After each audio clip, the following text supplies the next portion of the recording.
Hello, everybody. How's it going? Let me get you guys today's art. Just got the tweet out. Go do me a favor. Give it some love. You fool! The voice is back. Yes, the voice is inside thine. Excuse me, head. Okay. You're actually good to go, like, right away here. So all the people that are lollygagging are not gonna be.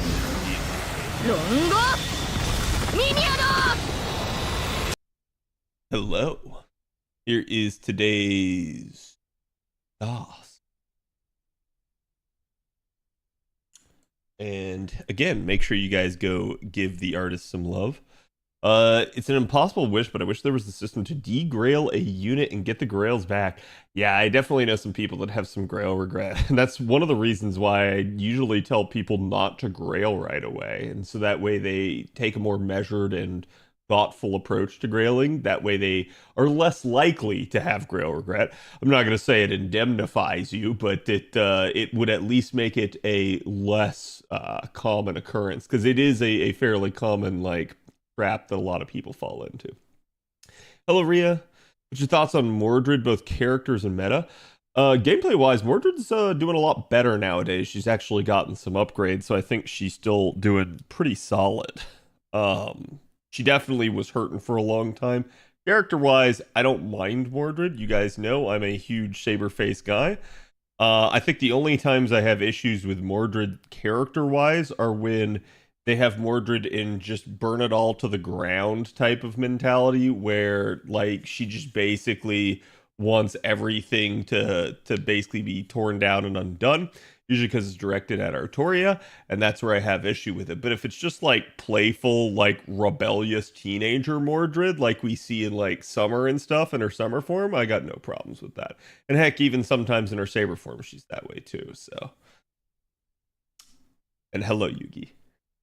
But anyways, chat, how are you guys doing today? And I hope you guys are doing a lot better now that you had a nice weekend to rest up. Not everyone did, I'm sure, but at least those of us here in the States should be.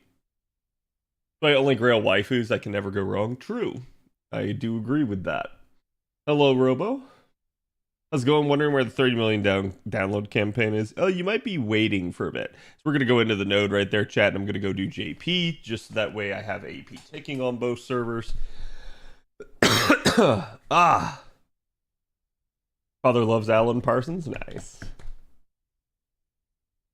The background is yellow? Yes, it is. That's because I figured, why not? We'll just leave it. It's still technically Annie week. So we did change the background just for this. It's less yellow, more gold, but yeah, it is what it is.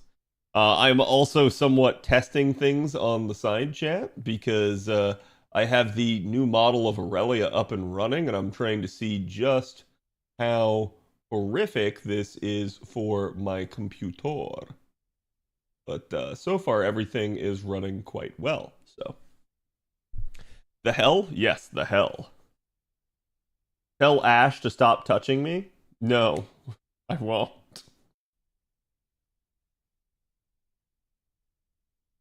Farming QP, I need to stock up a bit. 10-10-10 farming summer SSRs I plan to roll.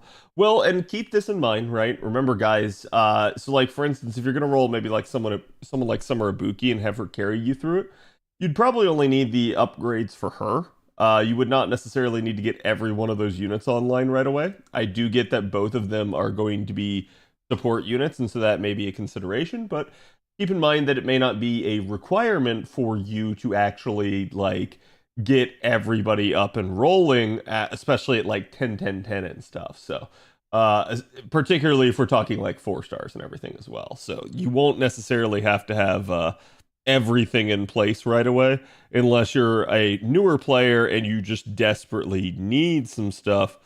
I'd say you're probably going to be fine otherwise. I ain't do some shit. I'm sure you don't. Ray, thank you for the 53. Hope you're doing good. Grats on the new 120. Yes, so we have some housekeeping today, chat. So for those of you guys that did not see, I did manage to 120 my maid altar. That actually happened Friday while we were off stream, and that was honestly, I'm pretty surprised that I managed to get that done given everything that was happening. We had some really weird, unfortunate maintenance, and I'm not really sure why we did, but we did. It just seems like there were some login issues, and it was what it was. And I'm not sure I understand why. The only thing I can assume is it's just all the shenanigans in relation to both the new engine that we recently got as well as Anniversary itself. So I guess the servers were a little bit overloaded. But yeah, chat, I am done with 5 of the 29 units I need to 120. I'm well aware of how psychotic that sort of thing sounds, but we did finish off the Meta altar, so she's done. We are now working on Castoria next. I already have Castoria grailed, headed up towards 102, but I haven't really put much in her yet because I figured I would save a lot of the farming for this week. We'd just do an entire week of FGO because it's been a hot second since I have, and it is Anniversary week, so it kind of feels like, hey, this is a good week to actually do it. So, but yeah, and again, I did show off. Here's the current Saberface lineup. You might have to squint a little to be able to see, but basically, I have again now at this point 5 different 120s. We are headed for a 6th. It is a matter of grails right now, but I will run into a point where it's not going to matter how many embers I have, how many grails I have. I'm just gonna naturally be stuck. The grails will probably outpace the amount of embers that I can conceivably farm without just sitting there constantly appling. So, and you guys know me, I like to apple when it's actually good to do so, so I am appling here at Anniversary, but I'm not gonna be appling, in the future, basically, when it's back to 40 AP per. There's no point to that as far as I'm concerned, so I just don't bother. Currently sitting on 4 right now. Yep, it's definitely a possible thing.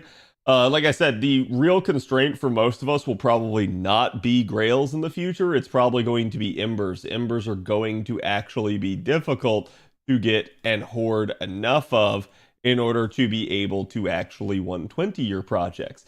It's not that it can't be done, it's just that the sheer amount of resources that it takes is pretty absurd. I believe it's somewhere in the realm of about 4,000 5-star embers, aka about is it 12?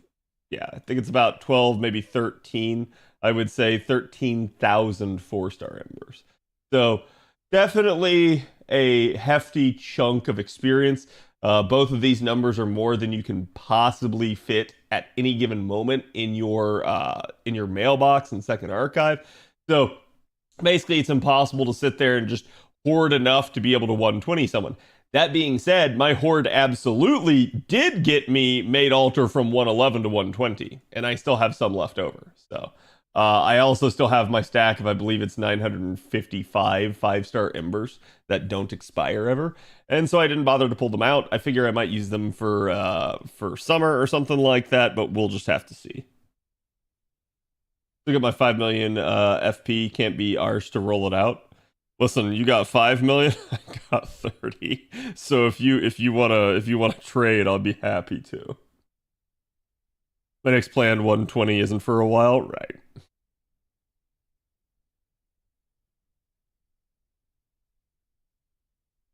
Yeah, I couldn't remember if the number was 12 or 13,000. Either way, it's so much that it's like there's only so much planning you can do for it, right?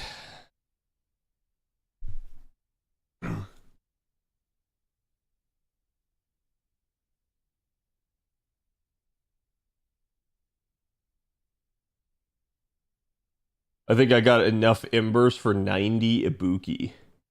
Yeah, I mean, getting enough embers for a 90 usually isn't that bad. It's somewhere in the realm of, I think, about 400. 400 4-star embers. So, it really shouldn't be too rough to try and do with 5-star embers in the mix. Particularly if you're doing something like leveling one of the welfares. It can definitely be a thing. Sora, thank you for the 8 months. And Jeezy, thank you for the 18. Appreciate you guys. Hope you guys are having a good one. Another piece of housekeeping that we have to cover today is basically that I added a new channel to the Discord. So if you guys go on down to the, excuse me, on down to the, I'm probably going to regret this, so I'm gonna scroll back up so we don't end up with something crazy. But if you guys scroll on down here, basically to the other games section on the Discord, you guys can see here's the new TCG Central channel. And this is going to be, again, just for any of you guys that play trading card games, talking Magic, Yu-Gi-Oh, you name it. You guys can throw your stuff in there. You guys can share. You guys can organize events. We've had some demand for it. I have a lot of people on the server who do play, so we figured we would actually add a channel for it. And you guys can see people are already excited for it, so just figured I would let everybody know because it has been a requested channel. So, time to banish people to the Shadow Realm. That's right. I already saw that. Me and Roxas have already started talking. Good. Yeah, just make sure you guys use it. I did say, though, because the question did come up, and basically, I understand people do like sell and trade cards. I don't mind if y'all do that, but please, like, just don't do it in the open in the Discord, because I don't want any responsibility if, like, one of y'all fleeces another one. Like, that's going to be between you and the other person, okay? Like, I basically take no responsibility for any trading or selling that goes on the Discord.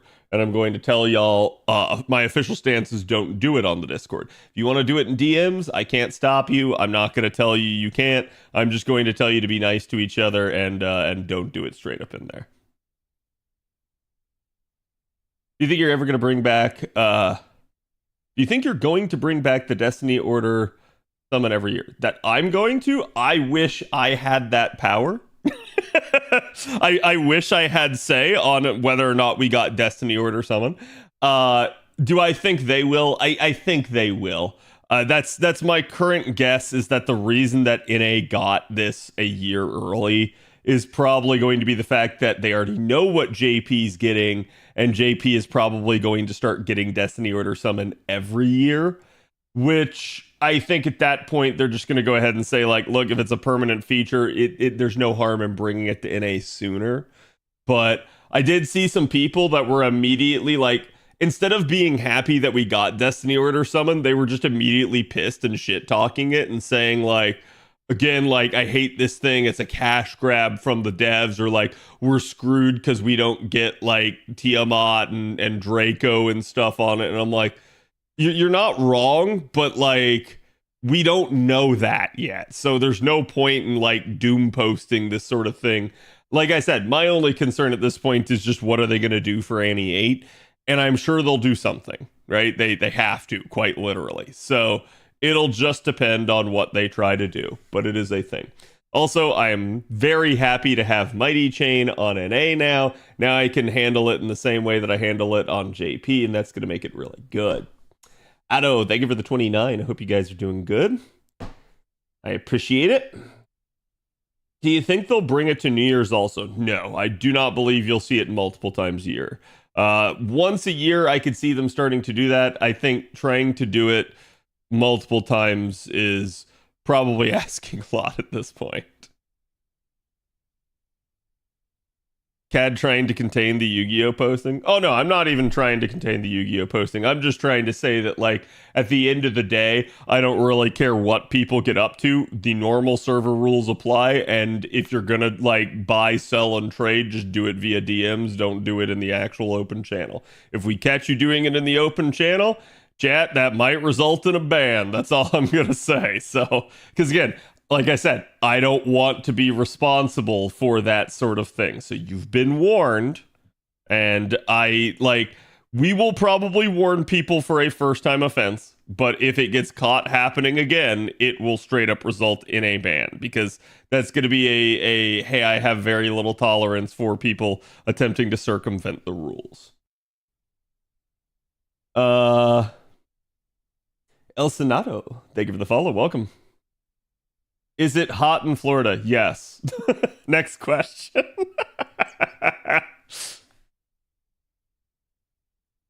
Especially regarding Grains. Is she fine at NP1? Yeah, yeah. She's a support unit, so you absolutely don't have to have multiple. Too hot? Agreed. Will Castoria have a banner soon? She just recently had one on NA, so I don't believe she has one until I think it's like next year on JP. Someone in chat was saying the other day, but I don't remember exactly when they said. I know she's recently had one. I wouldn't expect one for a hot second here. November, thank you. Yeah. Cad, when will Florida Man unlock again? That's a good question. When I have time. Like right now, you see me just grinding and stuff, but the problem that I have with reading the Florida Man story is I have to stop and read it. So I don't mind doing it. I'll just say, please be patient with me, especially chat. With all things that you might expect of me, right now, I cannot emphasize this enough. You guys know how, like, sometimes when VTubers go do their debut, they disappear for, like, the months leading up to it? That's this time. So, like, all I'm trying to say here is if something is broken, if it's not working correctly, if something is out of order, or just like you're expecting me to do something, please understand it's not getting dealt with until after the debut at this point. I am flying around like a chicken with my head cut off. I'm trying to make sure that debut goes as smoothly as it possibly can, and that I have as many of the hoped pieces as I want to be in place when I do it. But if push comes to shove, if I have to, I will take time off ahead of the debut. Right now, I'm managing, but I am in that like freak out window of, hey, I've got like less than 3 weeks here. Well, sorry, it's a little bit more than 3 weeks, but we're right about it, like 3 weeks away. Okay, so I have to make sure I get all my ducks in a row. And like I said, if push comes to shove, I will have to take some time off. But my goal is to try and not have to take any time off. And like I said, you see people that disappear for months on end, so I'm already doing pretty good on that front, right? I haven't had to disappear on you guys. I've maintained my schedule, so I am at least proof that it can be done. Kind of VTuber doesn't have a scuff stream at the start. Pretty sure it's a requirement. Oh, listen. I'm gonna plan for everything to go perfect, and I'm gonna know that it's gonna not. It's just the way it is. But hello, Fenrive. Supposed to visit Florida this summer, but the U.S. Embassy said visa declined. Oof. My condolences. Plan for everything to catch fire. Pretty much. Is Proto Merlin an alternative for her? To a degree, yeah. Like I think you could view her as she's a very good challenge unit, and she can work in that capacity in an arts team. You could also use her in a farming team, but you're gonna want to hope, because Proto Merlin doesn't have a lot of charge, that the unit that you're trying to use her with has fairly good refund. And that the node is conducive to it, right?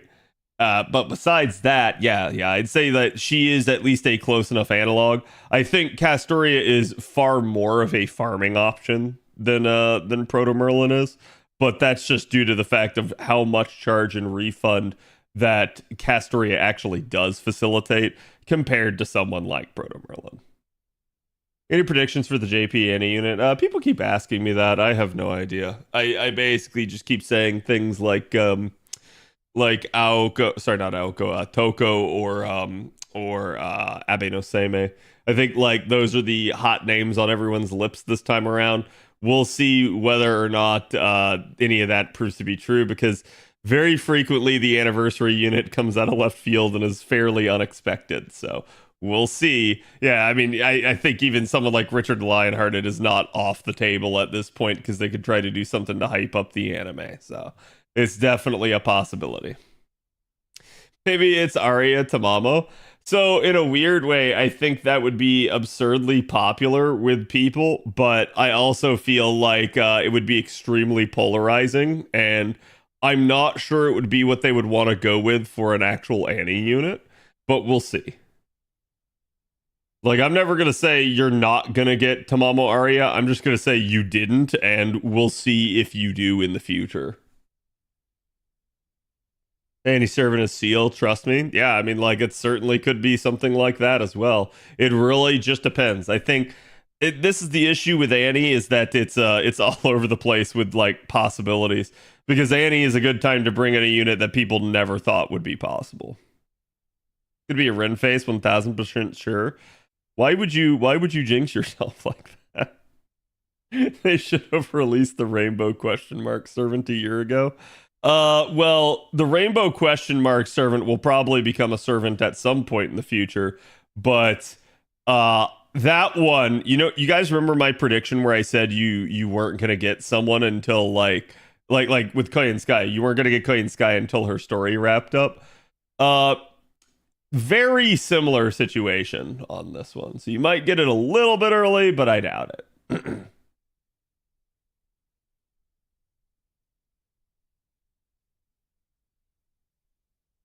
Chad Staria, I see.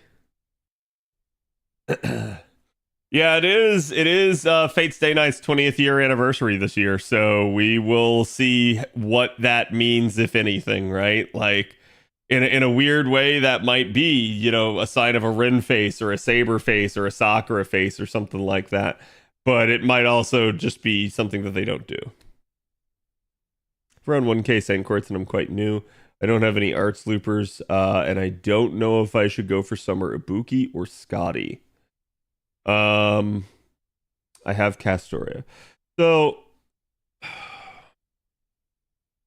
mean,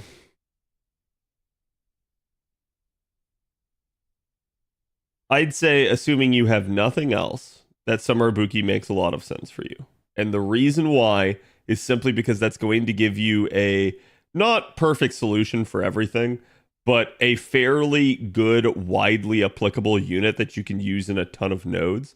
That's going to allow your farming game to get a lot better, and that's going to allow you to work on units a lot faster and progress your account. So while I will say that someone like Summer Scotty is really good to have, and it will open up the doors to things like quick comps for you, I also believe that sometimes just getting a basic farming comp online can mean the world of difference. So if you truly have no one else, then I would say Summer Ibuki. But if you have anyone else that you can kind of use in place of that, I would say Summer Scotty, just to give you that alternate route of being able to use a whole nother card type worth of comps. Didn't stop them releasing Castoria before she ever showed up. That's true. It didn't. The only difference that I can point out with regards to someone like, oh, hold on, let me do this. The only difference that I can point out with regards to someone like that Rainbow Serpent, as we mentioned, is just that there is a clear gimmick at play that is already having to be done to unlock pieces.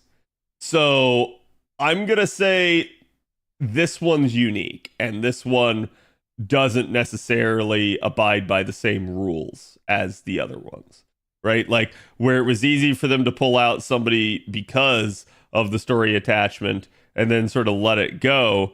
I feel like in this one, you're not going to have that because they're already being shown to establish something. I believe that one's still on rate up. It is. I fell way behind on these, chat, because I started to forget to do them. And now, as a result, like, I don't know what to do because I feel like I'm not going to spend down my materials fast enough.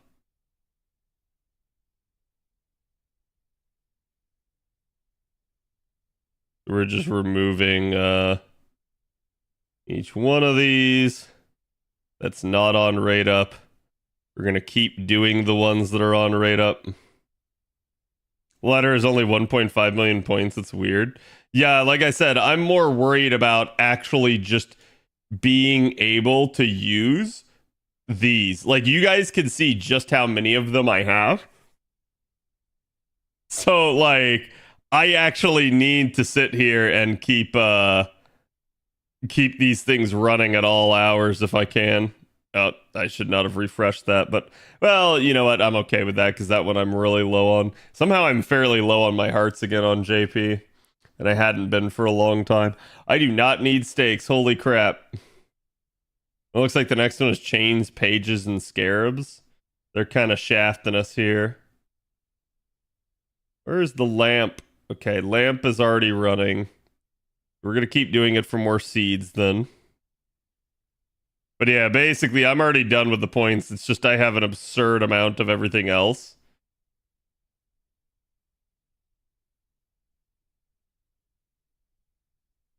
These you can cash out any extras for QP. True. Screw it. We're just going to keep running that.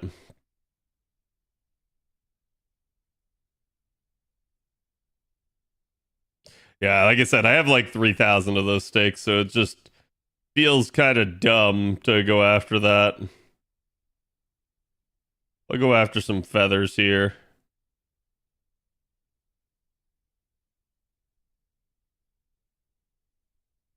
And even though these scarabs are about to be on discount. Oh, can you only run a certain amount at a time? Yeah, so you can only run 7 at a time, it looks like. Okay, that's what I was like, huh, am I actually hitting the cap or something? Still waiting on a JP Lotto? I mean, remember, guys, there's still plenty of time for a JP Lotto. We kind of know the date of the anniversary. I'm not saying you're going to get it here in between the anniversary. You might, but probably not. And even if they were to run it like fairly quickly after, they could even do summer after, and they would still get it out probably sometime like late August / early September, which is not absurd, not unheard of for a lotto season. That is typically how it happened in the past. We only very rarely had lottos at different times of the year in the past. We did have like the occasional like super early year one, but it is what it is. JP Lotto looks to be in the old slot. Yep. And that's what I'm saying. Like, I'm not worried about it. I'm sure a lot of you guys are jonesing for it. You really want the stuff, but think about it this way, guys, too. In a weird way, it's kind of better because then you get the summer event. You get to roll for the summer units. You get the summer units. Then you get the lotto. And while I know people will be hurting going into summer that way, at least you'll get the lotto afterwards and you'll be able to send all those potential new units that you would get. So I think that's a proper way to think about it and approach it. And the hope would again be that it's not too big of a deal. I'm in a little bit of trouble here, though. I am stupidly far behind on some of this stuff. Like, the shop is just not clearing for me. And that's with me trying to run relatively max bonus. I've cut down on the amount of like parfait making bonus items that I'm getting because I just desperately have a need for other stuff here. We're gonna go ahead and grab that as well. And so I was like, I'm slowly chopping the shop down, but I got way too much crap still in the shop. And that's what I'm kind of worried about at this point.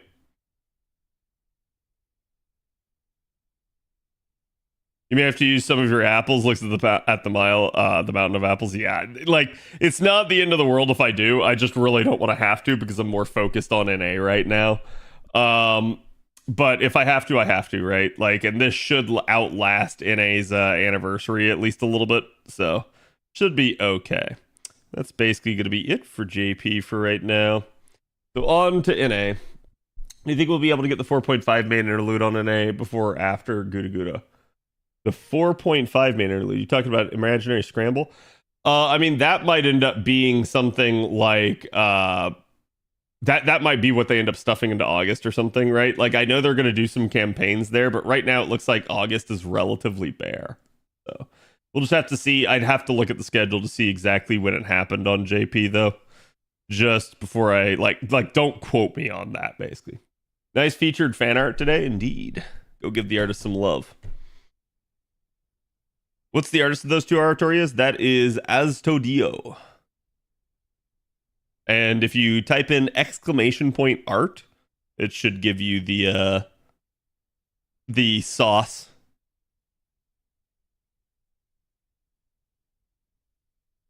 Yep. Do you know anything about the story on JP for the event? Just curious because I thought it was interesting that Morgan and Gray were in the same event because the lore with Ad. I have not paid attention to the JP story. Though to be fair, most of the time if I hear about JP story, I hear snippets from Trubs. And I have been so busy that me and Trubs have not had many opportunities to talk. And when we have talked, we've had to talk about like housekeeping and administrative stuff, not necessarily the like, hey, did you see that? Oh, wow, that's crazy. Like, hey, what about this? Like, basically not our normal conversations. We've both been very busy, though. Hello, Spartan. How you doing? I was found it likely since they announced the event marathon starting with early September.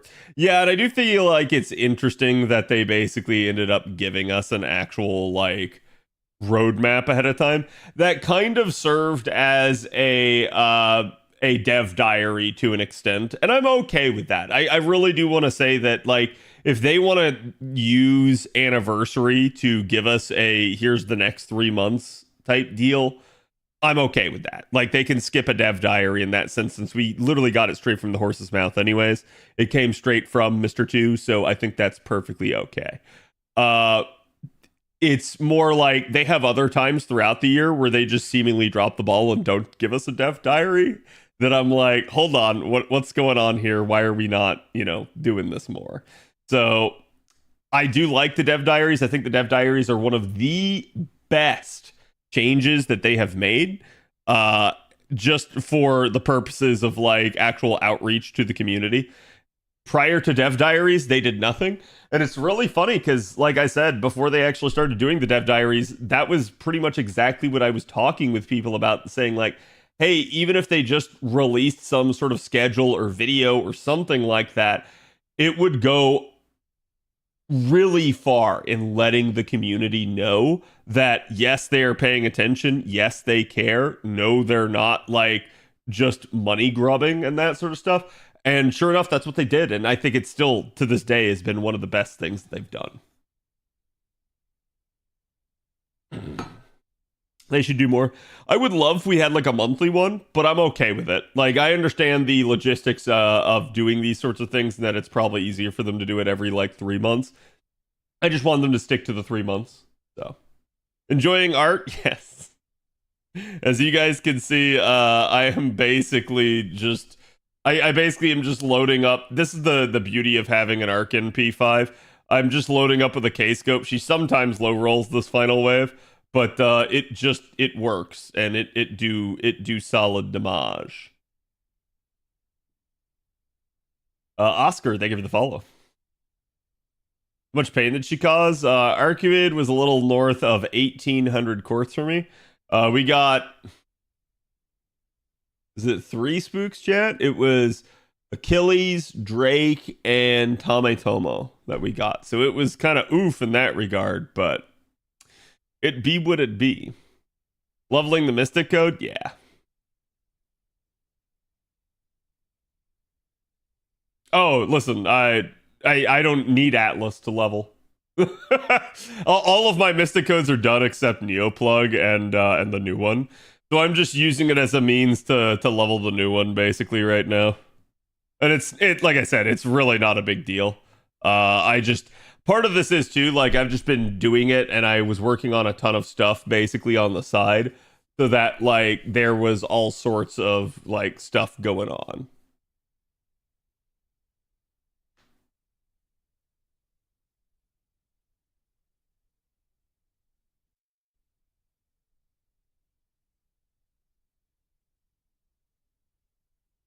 Just making CE bombs or grinding QP. Sorry for the late response. No, it's all good. It's all good. Like I said, I'm doing more of the same myself. The chat, we are going to be going over Proto Merlin today. That's going to be a interesting video. You guys know, and like I'll try to do my best, my due diligence with it. I've actually, like, when she came out, I did a deep dive on her, and I will do another one here with you guys. We're going to be not just like looking at her kit, we're going to compare her a little bit to Merlin. I think that's going to help because I think a lot of people either have misconceptions about her or maybe don't quite understand like the breadth and limitations of her capability. Lemonade, thank you for the 29. Appreciate it. On that 120 grind as well, yes. This is going to be my second 120 that we're working on this, Annie. I'm not going to be able to get this one done, though. I don't have enough grails. I believe I'm too shy, so even though I did, spoof a grail earlier, basically I still won't have the capability of getting Castoria done. But, oh god, that was a Cleo. I meant to not to tap, but to drag, and it gave me Cleo. Okay, so with that in mind, yeah, let's do one of these. Yeah, the real problem is just going to be Cleo as an assassin. That's 3 turns, right? Yeah. So I think we go with her right there. I'm definitely not going to kill the final wave clean. And then it's a 120 Cleo, good. And then we'll hope to use Cleo on the wave. Maybe the next wave has less casters. Yeah, so that's ideal. Gonna go ahead and pop her NP gain per turn. Not sure it's going to matter, but we're gonna do it anyways. That is a 40k. Yuck. Okay. Is Cleo good? I mean, this one's going to do better damage than most, but Cleo's biggest issue is she's got Imperial Privilege and she only has charge per turn. So a lot of people, like, you don't hear much about her because she's just really not that usable for farming. She can still be used. Where Cleo actually really shines is in a challenge quest. She has, if you think about it this way, both attack up and defense on a 3-turn on a 3-turn duration, right?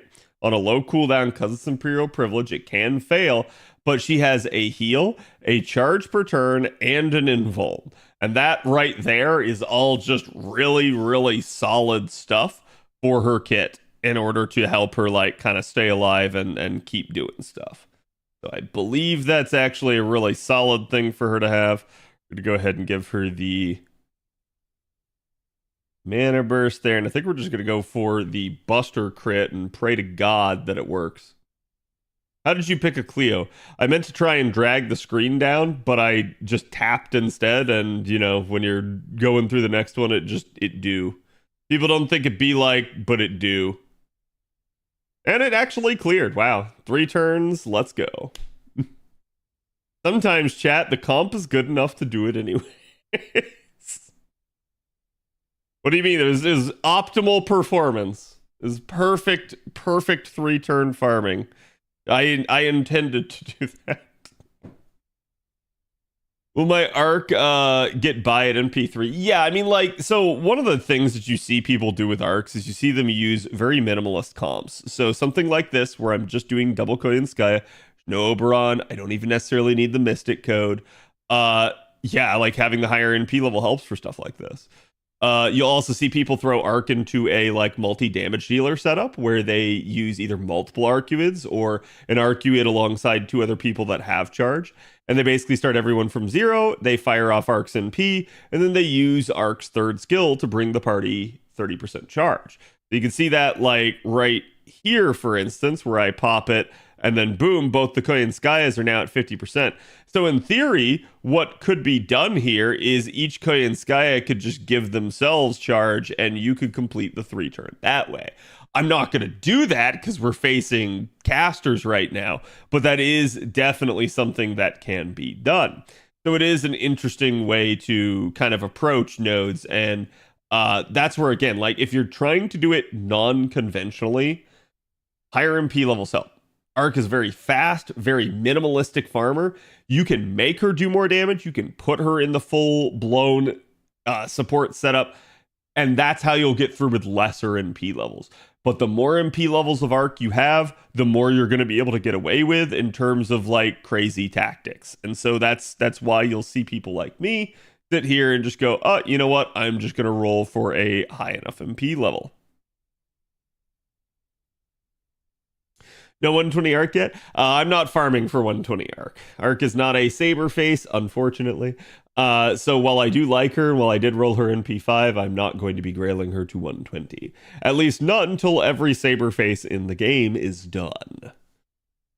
How do you capture the game with a capture card? Yes, I have a capture card and a dongle that plugs into my phone.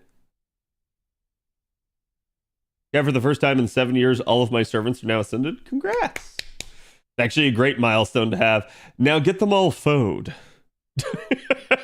that's the next one. That's the next midterm step that takes people a long time.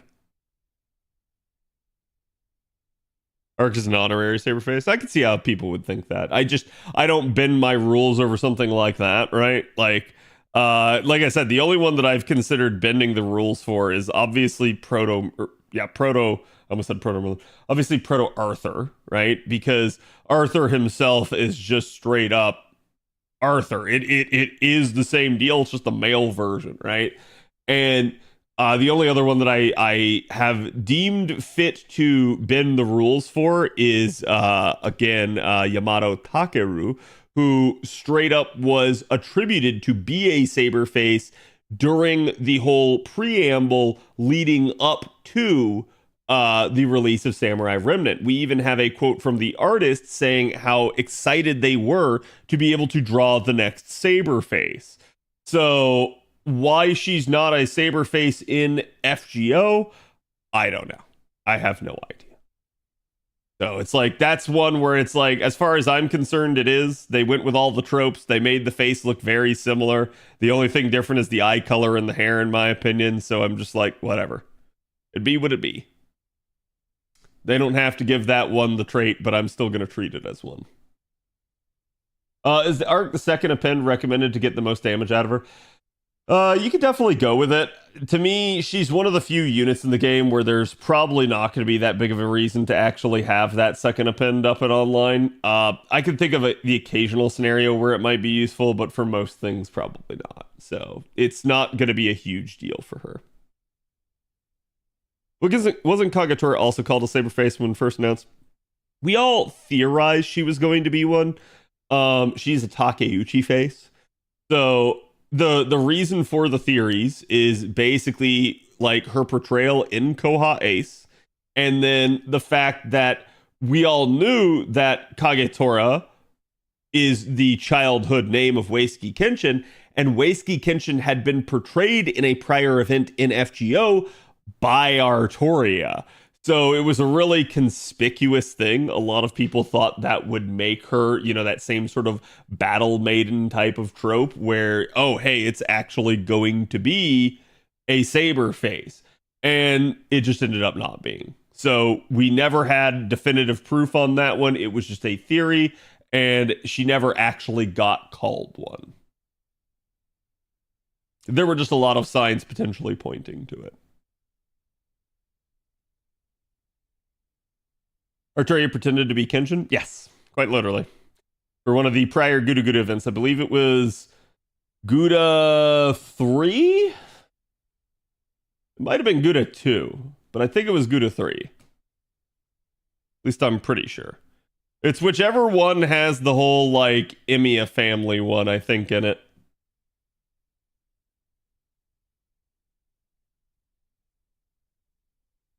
Takeuchi servant's still great. Oh yeah, you're not gonna like I'm still gonna roll for her. I still really like her, but it was one of those deals where she ended up not having the trait, and there was no definitive proof for her to be.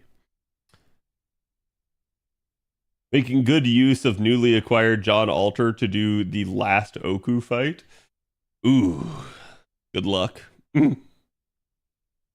The only issue with that last Oku fight is the ads at that point and how much they can, like, just really pile on. But if you kill it fast enough, it's not a huge deal. So, dongle is a very funny sounding word, of course. Dark type Earth is mainly just held back by Moon Cancer class. Just needs good supports. All right, then. Yeah, I mean, for the most part, this is just something that you have to consider in a lot of ways whenever you're dealing with a neutral damage dealer. And I've talked about that before, that like basically, as opposed to like say, hey, I'm gonna take a saber against a lancer node. When you're dealing with a neutral damage dealer, you're not getting the 2 times effectiveness. You are only getting the 1 times effectiveness at that point. So your damage has to be doubled. This is where the concept of, hey, maybe getting that second copy, right? Getting NP2 can really be nice, because it's going to help offset that sort of damage gap, that differential there. And that's why you'll hear people like me mention it. I'm not going to say it's a requirement. I'm not going to say you're not going to be able to do anything without it. But basically, just having that can mean a world of difference. It can allow you to handle a lot more nodes than you otherwise would have been able to. I can only reasonably have Arc at NP1 right now. How do I use her most effectively? Double Koyan? Yeah, it's basically double Koyan, Black Grail, and like a Atlas Academy Mystic Code. You can also, like I said, use her as part of a double damage dealer setup, because again, the ability to pop that third skill and basically get people their charge. So if you have somebody that has mana loading and is a 50% charger, they immediately work with Arcuid after Arcuid NPs. That's just a really, really nice way to handle things. And it's just totally up to you if you want to handle it that way, or like have Arcuid be the 3-turn damage dealer. It's a your choice type deal. If you're looking into trying to get the most damage out of one particular unit because the node is beefy, I highly recommend pairing her with more supports rather than trying to put her in a multi-damage dealer setup. Multi-damage dealer setups like that do work, but they're probably going to be more for whales or times where you have some extreme like synergy for niches. So it's like someone that's like super effective against like, I don't know, like man trade or something like that, and then all of a sudden you have a man traded person, or someone that you have a man traded enemy in the node. Arc can be a decent setup for that without having to take a full blown other support. So it's up to you. Triple Black Grail comps, yep. Yeah, and if you guys want, I could try to show you one of those, but it's totally up to you. So something like Koyan, Morgan, and Arc, for example. Yep, you can do something like that. You could even use Koyan as one of the damage dealers if you wanted.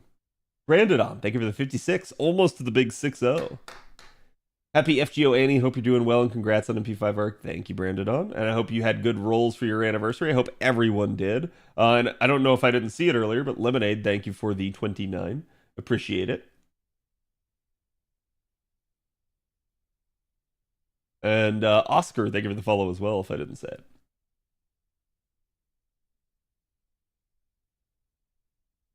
On Saber Training Grounds, I'm using Arcuid Ishtar Waiver.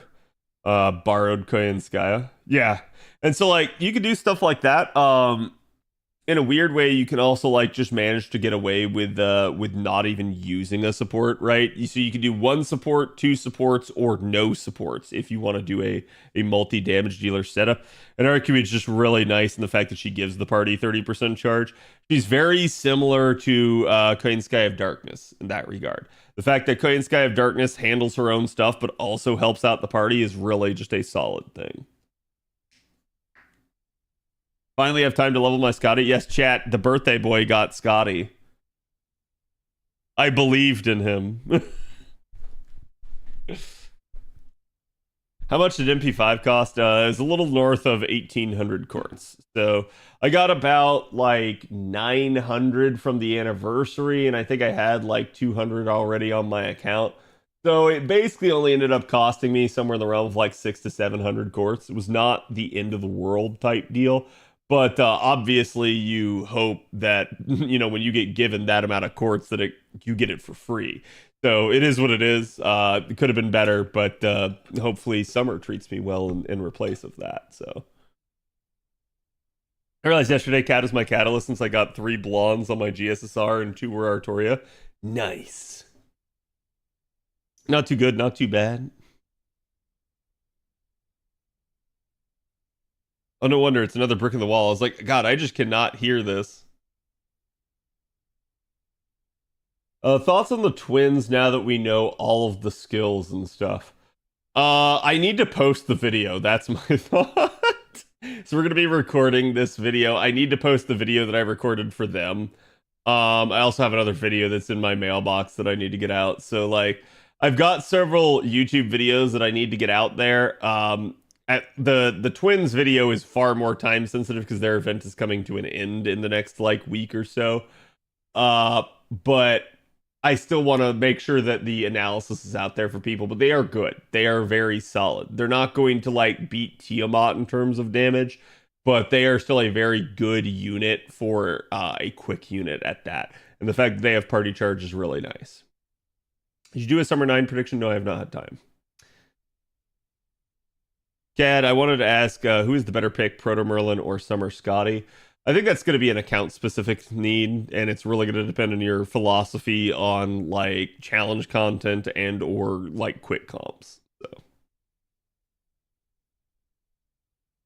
I swear people don't like Scotty in my friends list every time I want to farm with Karen. It's hard to find a Scotty with max depend or a pend unlocked at all.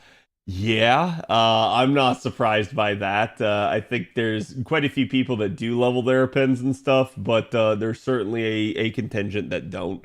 And I'm gonna be real with you guys. Ever since we got triple support lists, not only do I see people doing lazy ass stuff like not even loading out their supports, so like you'll see people and they'll like literally just have nothing. Like they'll basically be like, "Oh, hey, here's a caster," and then there's like no one else for any of the support, okay? But you'll also have people that just throw up some of the most like inane stuff imaginable. So like I have seen people be like, "Hey, here's my Koyanskaya with a CE that is in no way, shape, or form helpful to be taken on support, or even good for the unit to have." Like, even if you were trying to use Koyan as a damage dealer, it's still a bad CE. Like, I have straight up seen, unironically, an art CE on Koyanskaya. So, like, I don't know what it is, but people get real lazy with their support lists nowadays. I've seen multiple Black Grail Castorias. Yeah. Oh, it's good to know when people don't update event Cs for months. Well, I mean, to be fair, like I did that sort of thing during the like for instance the hunting quest, right? But like you guys can see, I did at least update my supports with the CE that was actually relevant. The rest, not so much, but I also assume people probably were just more focused on trying to get the drop C more than anything rather than take the actual supports. I probably should have taken the time, but this definitely was a factor of I would have needed to go have gone and gotten my normal support list, copied and pasted it over, and then started like making changes. And when I first did it, I really did not have the time to do it. But I do agree. In general, people need to at least like get their stuff updated. So you run Black Grail on Castoria because you're dumb. I run Black Grail on Castoria because I use the demerit to balance her. We are not the same.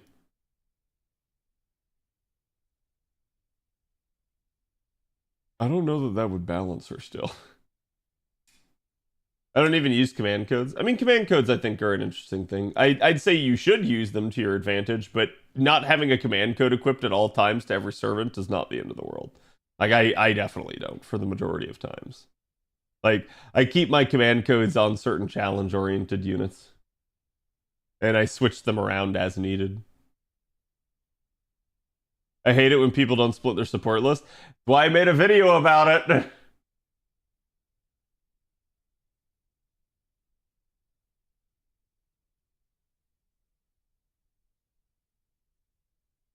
Sorry, about to say to show highest for people sorting by attack.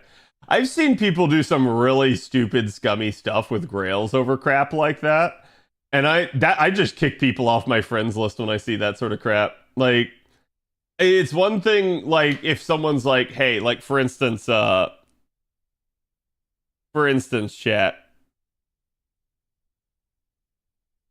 And the beer chases my blues away. I'll be okay. So So for instance, right, like you take my Castoria here. Now there's gonna come a point where my Castoria becomes 101. I'm not talking about kicking people like that.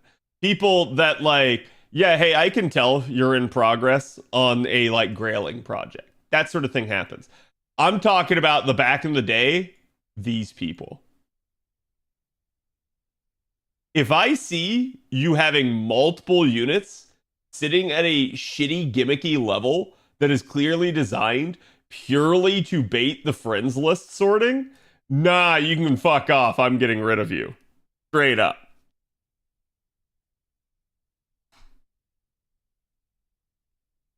I know I get mad with 92 coins or Castorias. Yeah, I'm sorry. They can go eat a dick. Like, all right, you want FP? Here's some FP. Removes you from friends list. Now you get none.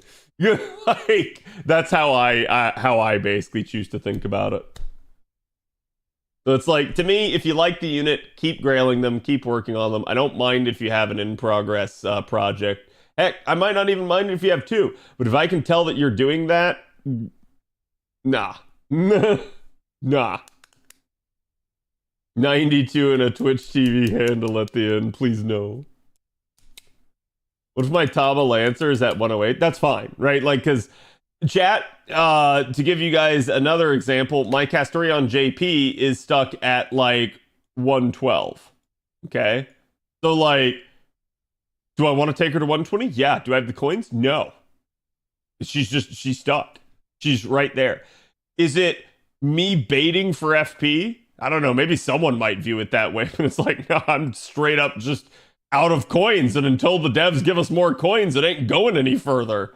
It's not a I don't have grails. It's not an I don't have the desire to. It's a straight up, like, I do not have the capability of taking her any higher until the devs make a change with how the game is run. His win. Thank you for the follow. And Hayes, thank you for the 66. God damn. 5.5 years. Another Annie down, more to come. Thank you, Hayes. Appreciate it. Thank you for all the support for all the years. Hope to see you for the debut. I've made my choice for my first 120 on an A. OG Umu, congrats. Good luck with the coins. I grail my Morgan despite not having enough coins. Yeah, and that's like I've said before, right? Like, I'm okay if people run out of coins because coins are only a factor after level 100. If you already leveled a unit to 100, we're good, chat. We're good. You clearly like the unit at that point as far as I'm concerned. Why would a level 102 or 112 be baiting? It's not, but some people might think that. Nero Husband. FGO. Thank you for the follow, or not the follow, the resub. Thank you for the 11 months, Nero. Coins will stop me soon, indeed. Hello, Oscar. I wish I didn't open Castoria's second append. I don't. I would never regret that. Castoria's second append is one of the best second appends in the game. Like, and I'm dead serious on that.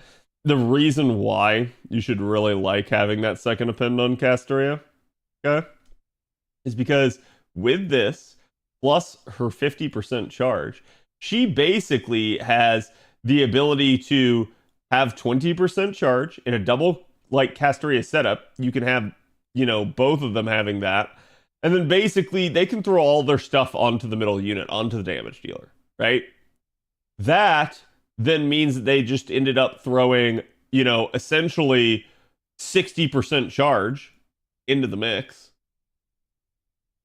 And right there, no other consideration, they are just a singular archchain away from being able to, within a normal 3-turn, do their NP naturally. So that's why, like this is a stupidly good append. It is amazing. Oh, he meant 2 of them. I got you. Yeah, I was gonna say it could definitely be a thing where it's like, hey, you don't necessarily need these other ones. I understand that, but yeah, I was gonna say the mana loading. Oh my god, the mana loading is stupidly strong. It's really, really good. I highly recommend everybody unlock the mana loading on Castoria, and if you haven't, you should look into it because it is. And sorry, not just unlock it, lore it. It's actually good.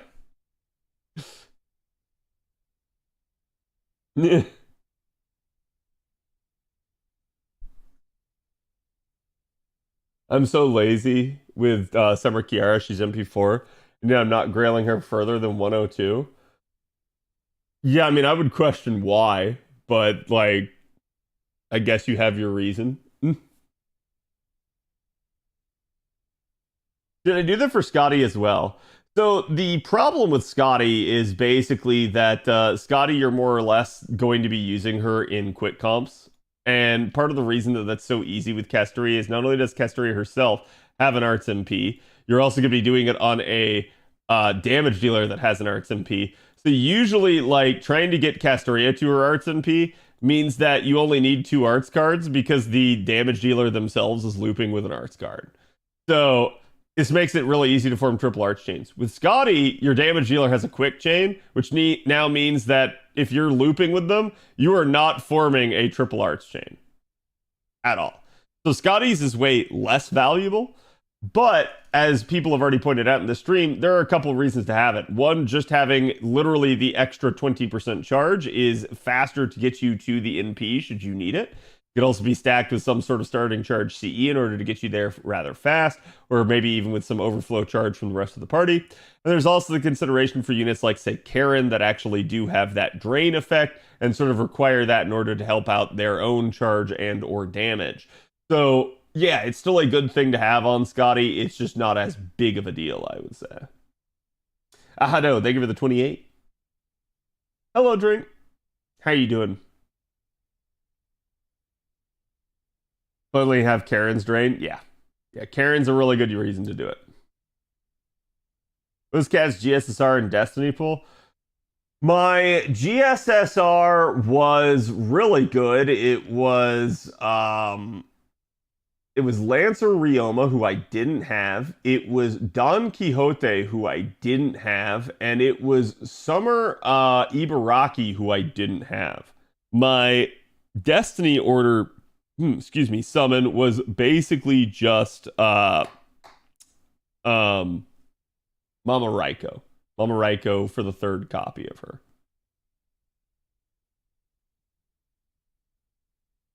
Got 3 times Musashi Berserker, first MP5. Nice. That's crazy.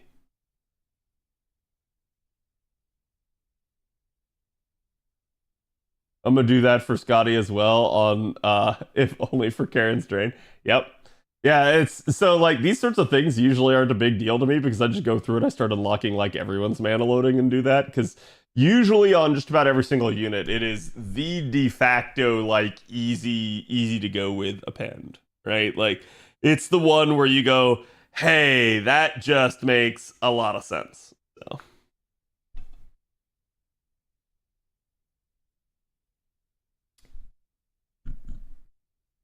I have got to get one of those wrenches. Oh, chat.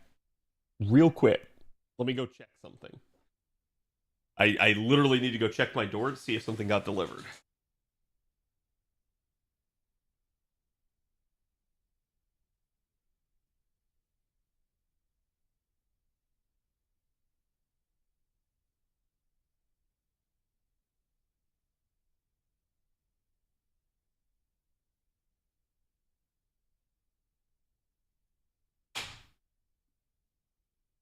Nope, not yet. Ugh. Just didn't want something sitting out there too long if it arrived. As it is supposed to arrive before 10 p.m., which means it is not going to.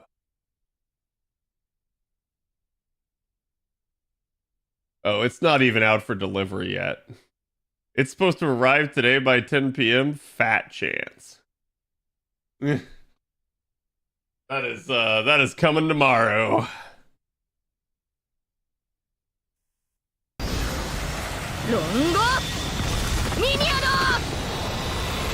Only have 100 million QP right now. I think everybody got excited. All I can say is remember, guys, like you don't have to level every single unit for summer, and the act of actually leveling the units does not take that much. It's usually the main cost involved with a unit is their skills. So if you're just trying to level them and get them online, 100 million can even be pretty decent.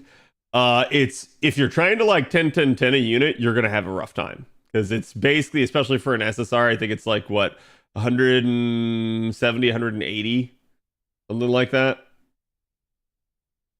and that's not including appends. So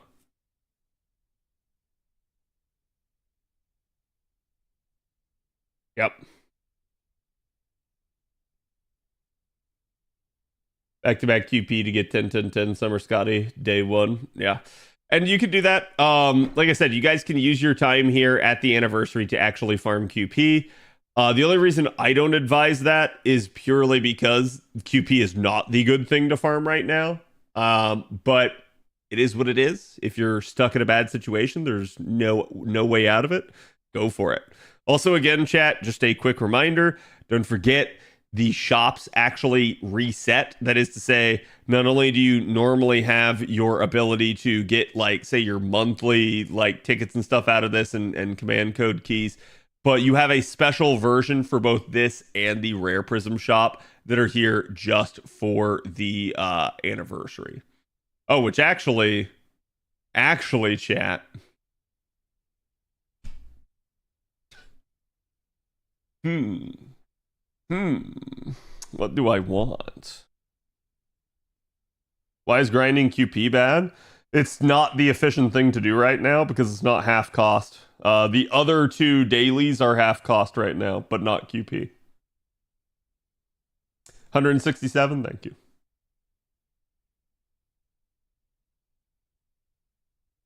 Is QP half off? Wait, what? I thought it wasn't. Interesting. Okay. Well, then I'm wrong. I'm sorry about that, chat. I've been operating under the assumption that it was not. I thought it was just the training grounds and the Ember Gathering, not QP. Huh. Well, that's my bad. I think that got into the recording. Oops. Cat's mind's blown. No, I mean, like, it's not that crazy for something like Anniversary. It's just one of those deals where I could have sworn reading through the stuff for the Anniversary guide that was the case. I don't know how I got that in my mind. Thoughts on popping some apples for QB then? I mean, if you're stuck, right, just keep in mind you have an anniversary, or sorry, not an anniversary, you have a lotto at November, so I wouldn't like blow the bank, but if you need to get enough here to like try and get enough QP to get like one of the units online, I don't blame you for that. I don't think that's a terrible idea. Heard about the selling of Paramount? I've not.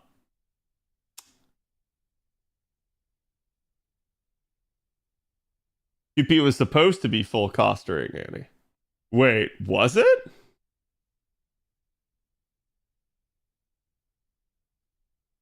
So I wasn't insane.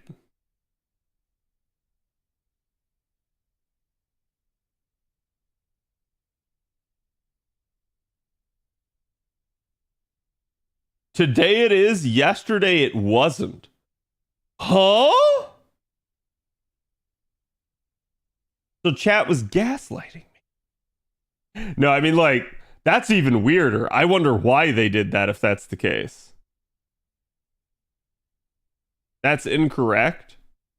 Wait, what? Don't tell Albert it was yesterday. I ran it yesterday. It was half. All right, hold on, chat. And I'm not gonna say that like this is correct, but I am gonna like say that this is how I had it in my brain if this is the way it was.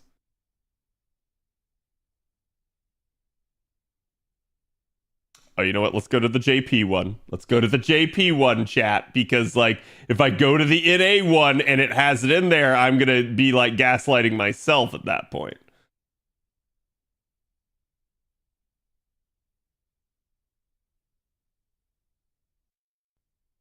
Actually, one guide, yeah. Listen, I prefer to have the right answer, right? Okay, so we got the 10 great campaigns, Pixie, extra missions, daily mission revamp, quest revamp.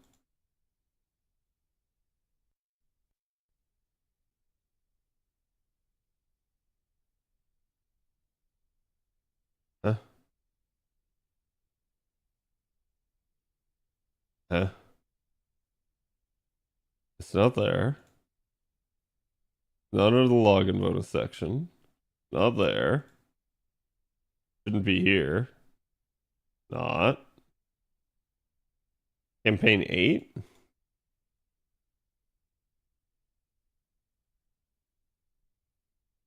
Yeah. Okay, so chat. All Ember Gathering and Hunting Ground quests are open during the campaign and AP cost is reduced by half. There's no mention of QP. So, like, maybe NA wasn't supposed to have it? It's under the other. Great and super success rate is tripled during the campaign when leveling servants and craft essences. Other campaigns?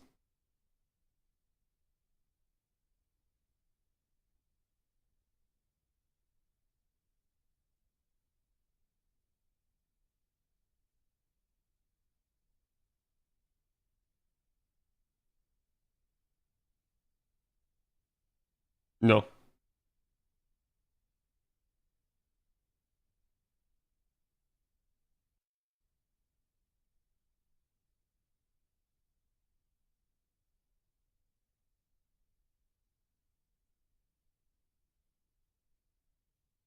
Yeah, there's nothing there. And yet NA does? Yeah, no, like, I'm not going to complain about that. I just, chat, I want to be clear here that I was not insane and that I wasn't like, oh, Cad didn't fucking know. That's not apparently how it was supposed to happen. But like I said, and someone would have to go back and actually check. I have no idea if that's how it was on JP or not. And maybe fandom one guide me. But either way, right? I mean, you are insane because not because of this. Yeah, exactly. I'm insane for different reasons, chat.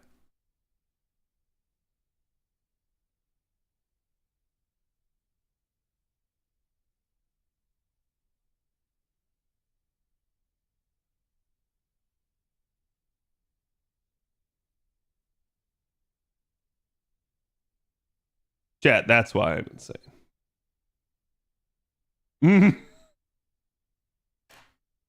Anyways. We don't question your lack of sanity. No, it's just like I want to know if I fucked up and made a mistake, right? Like so that I can go like correct it and, you know, retract things that I've done wrong. But like if I did, I did. If I didn't, I didn't.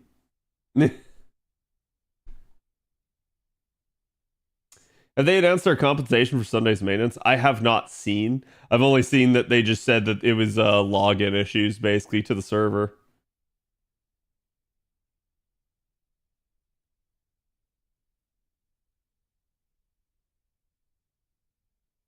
We didn't expect half cost QP, right? Which maybe we didn't get it at some other time when we were supposed to. I don't know.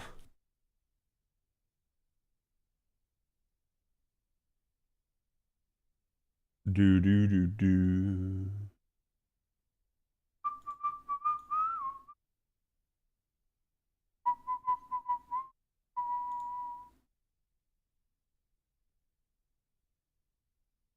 Pumped at a later date. Good. Chat, at some point, I still have to do the actual CQ with you guys on JP. But if I have to, if I run out of time, because we got a lot of units to go through.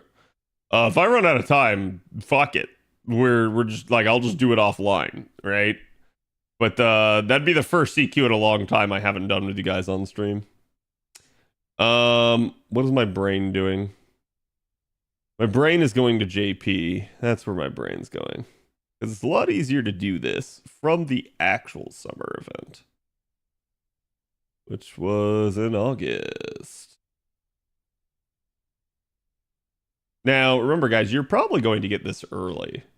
At some point, I will have to do the actual, like, event guide with you guys. I may try to find the time one of the days to, like, sneak that in there alongside a unit analysis, particularly if I get ahead of my farming and realize that I'm about to hit, like cap and don't need to farm embers as much. But is half cost AP Uh, Unquest better for getting QP than a lottery event.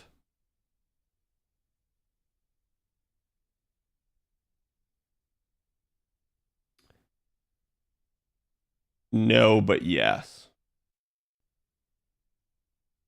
So if you only care about the QP, it should be. If you care about anything beyond QP, the lotto is just better.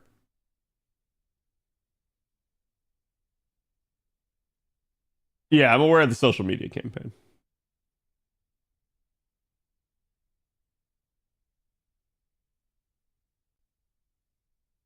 Wait, what? So why is everyone going actually? Well, actually, Cad. Well, actually, like that's the only thing I'm confused about. Did I say something that was confusing to y'all? Yeah, we know it's coming. Like I've got like 10 days, and I've got 7 units and an event to preview with you guys. So if I do only one a day, that means 10 of the 8 days are used.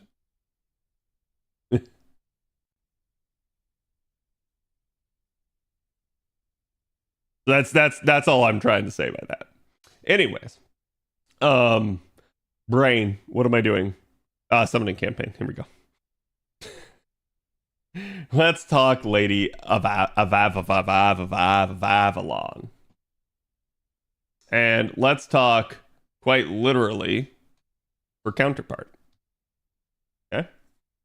So LA is definitely going to be an interesting one.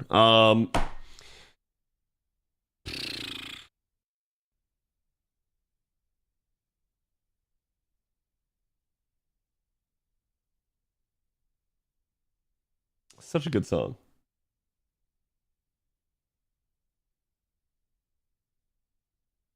So this is an interesting thing. And to me, where a lot of the comparisons are really going to come down to is the NPs. So we're going to talk about that.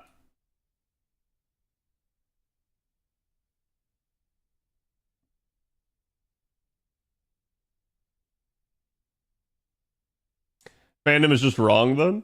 I look at the JP server news and Annie 7 had also mentioned half cost QP. Yeah, so fandom is just wrong. I'm not surprised. This is, to be fair, chat, this is part of the issue with relying on something like that. And I have to say, like, while I have played the events prior on JP and have experienced them, my brain is not good enough to remember minutia like that. So yes, I absolutely do use fandom for things like that. I rely on it to be correct. If it is not correct, I apologize, but it's also one of those deals where I have to kind of say it's kind of my fault, but it's kind of not my fault, right? Like I basically am just beholden to the tools that I have available to me. Now, yes, I could go check the JP News Bulletin like Avalon just did. I could go back there and dig for every single time. That's just a lot of work, and we shouldn't have to do that. And sometimes it's not even really necessary. So, to me, it's just one of those deals where it's like, you hope fandom gets it right. If they don't, again, I'm sorry, but it is what it is, right? I feel like that's a level of complexity and depth of duty to like creating content for you guys that I'm just like, I'm sorry, I don't want to have to go to that level. I don't think most people care either at that point. There's always a degree of trust when using wiki. Yeah. Yep. And fandom's been wrong before. It's not the first time. In fact, you guys have seen it a lot of times when I do these unit analysis. If it's a brand new JP unit, half the time I have had to have Atlas on the side pulled up because I know fandom isn't either up to date yet or like actually might have something wrong. I have straight up pointed out to you guys and been like, hey, yeah, this aspect on this skill is incorrect. This is not how it works. I've had to like sit there and say that. And then, you know, obviously, if someone's looking at the fandom page on their own alongside my video, they're gonna see like, oh, it's different, it got corrected, right? So like it to me it's not as big of a deal, but it'll also put in context like, hey, yeah, the version that you're looking at is an older version where it wasn't. So it's good to have that. Pays to always consult multiple sources. Yeah, I agree with that. It's just one of those deals where to me not really worth, not in the case of something like this. Are we getting the Lilliman Summer 6 rerun next year, or are we going to get a choice of reruns for a night? We have no idea. Like, I would assume we're just going to get the reruns that JP got.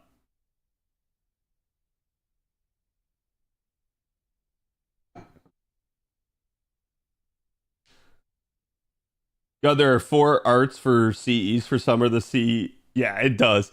The Zenobia one in particular is one where I'm just like, Jesus, they cooked. Like, holy cow. Like, that's some tasty food. Like, dear God, just look, chat, at those melons. Like, they're so good. Like, look at them. Holy crap, they just look juicy. So, like I said, you can tell they really went above and beyond the call for this.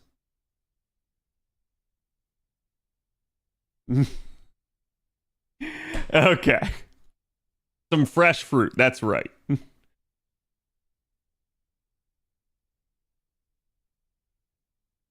Thank you, Avalon. Just making sure I'm good on my end.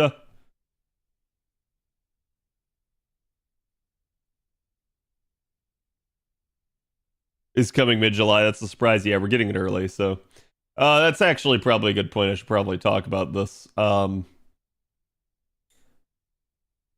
start out here. Hey guys, my name's Khadroth, and today we're going to be talking to you about Lady Avalon. But first things first, I will be doing a summer event review, but I just wanted to mention that kind of as a PSA, summer is probably going to be coming a little bit early for us here on NA. You guys can see basically on JP, the event actually occurred at the earliest in early August. Whereas for us here on NA, it's probably going to be coming pretty much on the 17th or 18th, somewhere right in there. We may see them delay it some, but I doubt it. I would expect news of a live stream very shortly here, and then probably us actually getting it. Because while they did preview the first banner during Anniversary, they didn't preview really anything else. So I do expect that they are going to actually get a little bit more in depth on it, and that's kind of what we're thinking in terms of timing for the actual event. But to kick things off, we're going to go ahead and start off basically here with our first banner, which, as you guys can see here, is Lady Avalon and Gareth Saber. I'm going to start out by talking to you guys about Lady Avalon herself, and we can't really talk about Lady Avalon without comparing her to her counterpart, which is going to end up being Merlin. Yeah, this comparison is going to be a pretty heavy-handed one. It's one in which, obviously, she's basically Proto Merlin, as you guys can see. She's also known as LA, Lady Avalon. She is a limited unit coming out here with the first banner on summer. And she's also the first time we've ever really had a brand new unit added to summer. That is to say, a unit that had never been in existence prior to summer. So she is one of the first times that ever happens, and it definitely was a monumental occasion because a lot of people were not expecting her in that way. People were maybe expecting her back during the arcade collab, or again, whenever it chose to come out. But at that point, she kind of just jumped the gun and got out early before any of that really happened. So at that point, it was a really cool thing to see. People were, crazily excited when they announced her, and there was obviously a lot of hype. And now we are 2 years into JP after her release, and we've had a little bit more time to think and process about her, and we can talk a lot about her actual performance. So, with that in mind, we are going to be going through Lady Avalon here and comparing her to Merlin as we go through the kits that you guys can see just how similar she is. But I think just outright out of the gate, one of the big things I'm going to have to explain to you guys is going to be the fact that Lady Avalon is going to end up being just a very solid unit for you guys to acquire. Particularly if you don't have someone like, say, Tamamo or maybe Nero Bride, someone that maybe can handle a little bit of the healing side of things alongside a unit like Castoria. She can be used in place of a Castoria as long as you feel like you have enough sort of support to keep the party alive, but she's not a full replacement for Castoria given the sheer amount of invalidation and invulnerability that Castoria can provide the group when it comes to mitigating enemy damage. So in that regard, let's go ahead and jump right in and talk about her actual stats here. So to begin with, you guys can see she has only 11.5k attack. This is not, absurdly good, but it's also not the worst we've seen, particularly in the aspect of her being a support caster in that regard. Sorry, I say caster. She is a pretender, so that does afford some benefits and some disadvantages. In that regard, one of the things you want to think about is just the fact that she won't necessarily be vulnerable to the same things a caster would, but she also will have sort of that weird kind of pretender niche at play where she's going to be a little bit more effective against the knight classes, and you really won't want to be taking her against the cavalry classes at all.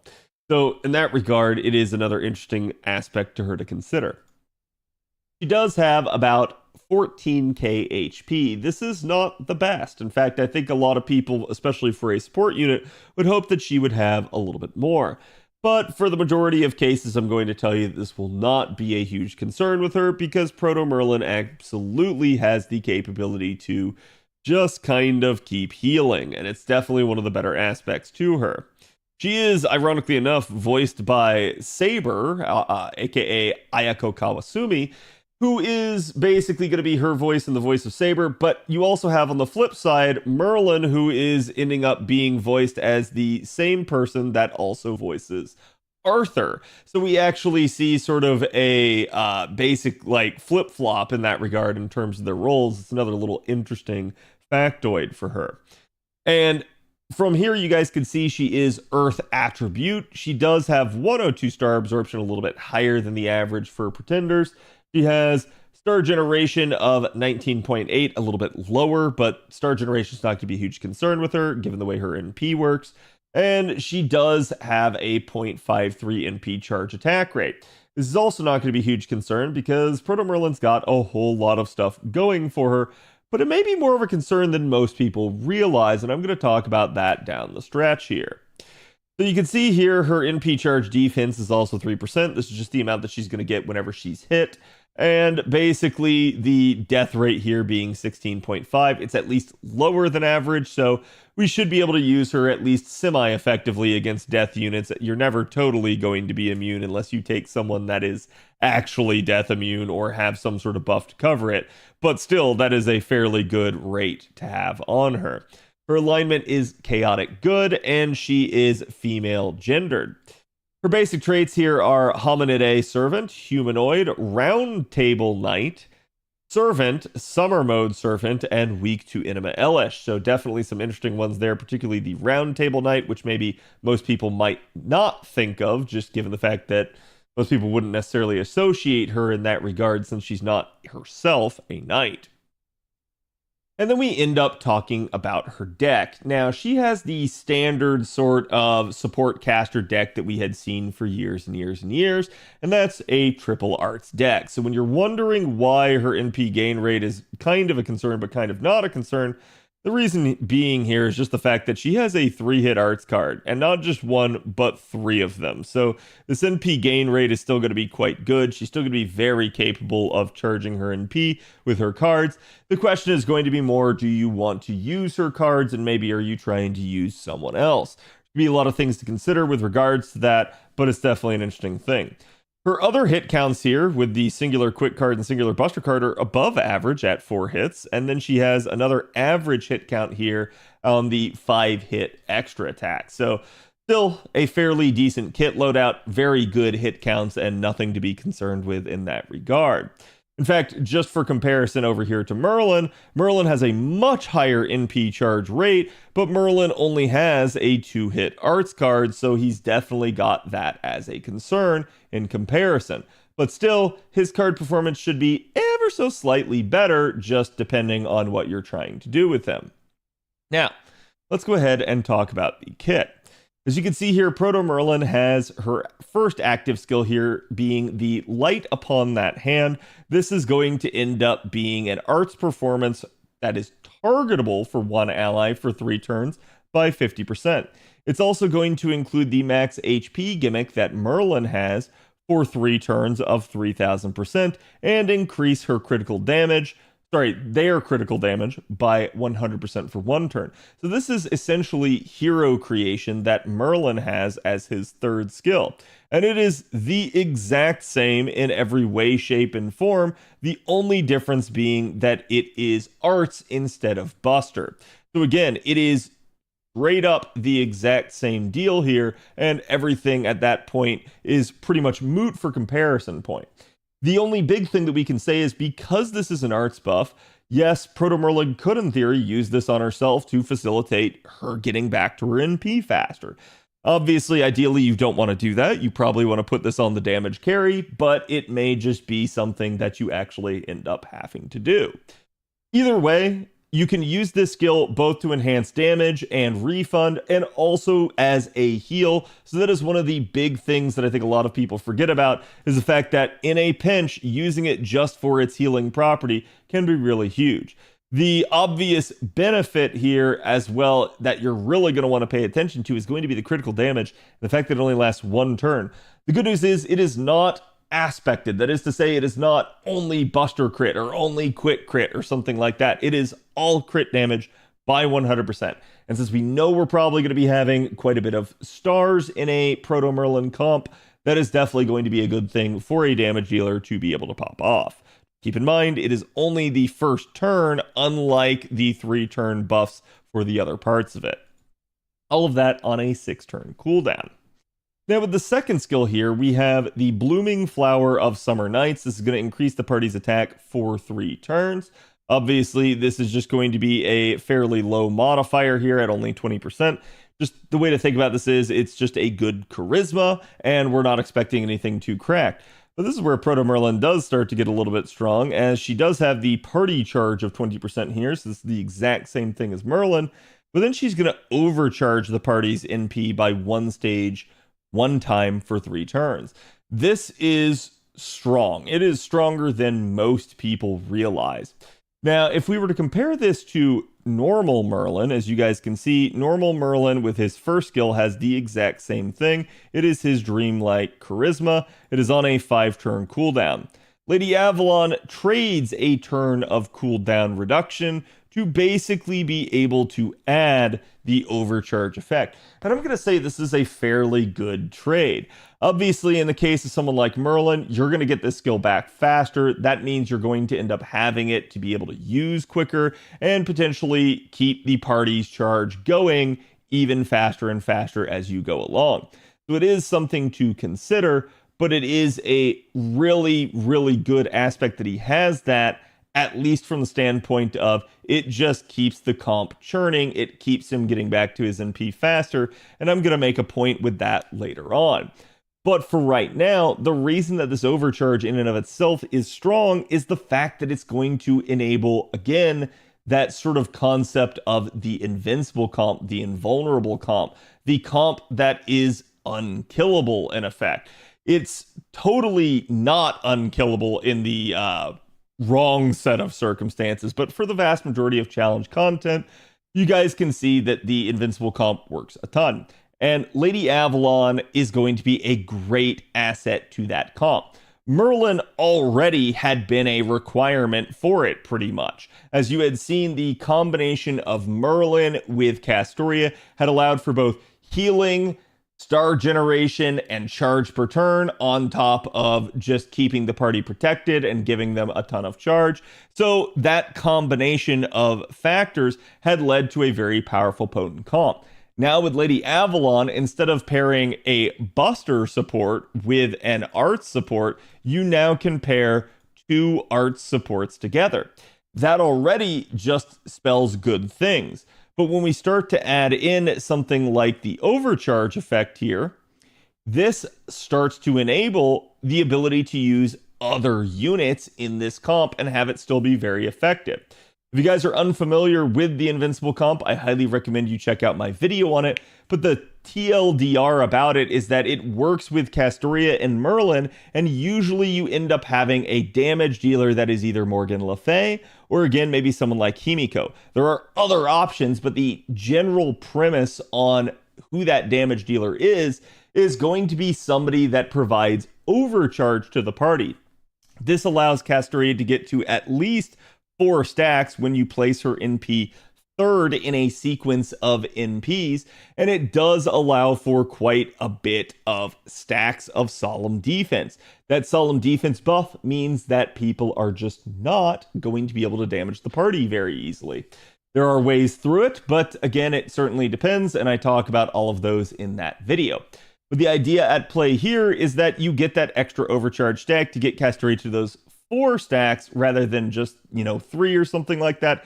Because as you start to have less and less stacks, it starts to become more likely that an enemy actually does break through. But when we start dealing with something like, again, 4 stacks or even 5 stacks, we start having that capability to really just mitigate a ton of damage. So getting that overcharge stack from the support instead of the damage dealer frees up the damage dealer to be really anyone you want. And you could obviously take, again, anyone you wanted in the old system, in the Buster-centric system. You just would have had that potential time where, yes, you might have been a little bit vulnerable early in the comp. You might have taken some damage and needed to heal it back. It may not have been enough to actually defeat you, but it would have been a vulnerability, a time in which the comp would have been able to be defeated, potentially. So adding in the overcharge definitely helps. And that's where, again, getting it on the support here is really nice. The problem with this is that unlike someone like Morgan Le Fay, who gets it off of every NP that she does, you're only going to get this off of a skill on a 6-turn cooldown. The interesting part about the Invincible comp is that it usually functions in cadences of 3 turns apiece. That is to say that you end up firing off everybody's NP every 3 turns, and that allows you to actually have that coverage for, again, the next 3 turns until Castoria's buff wears off. In the case of something like this, yeah, you're not going to have the overcharge effect for every one of those 3-turn cadences, but you might have it for the first one, and then not for the second one. So this may be where you would maybe want to save a little bit of extra cooldowns just in case, or maybe keep someone, keep again that sort of invincibility cooldown from Proto Merlin or Merlin in reserve should you need to buy yourself time. So you're not going to have complete coverage with this.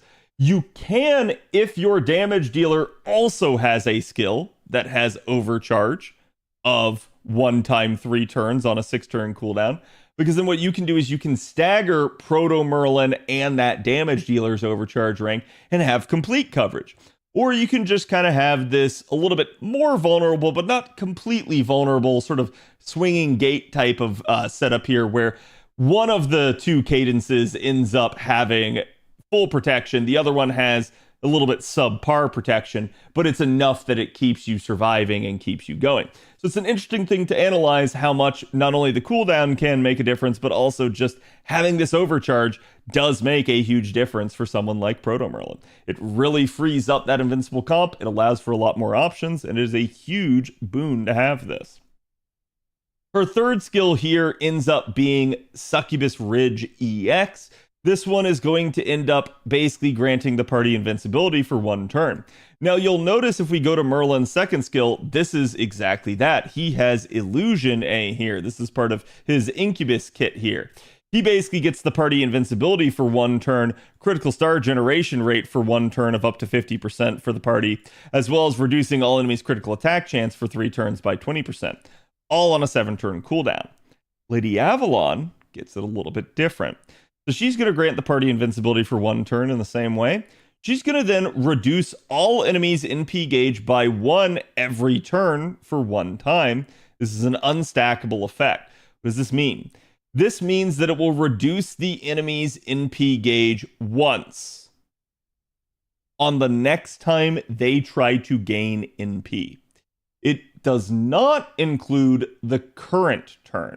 So if you, on your turn, apply this, and the enemy is already at full charge, for instance, it is not going to drain them.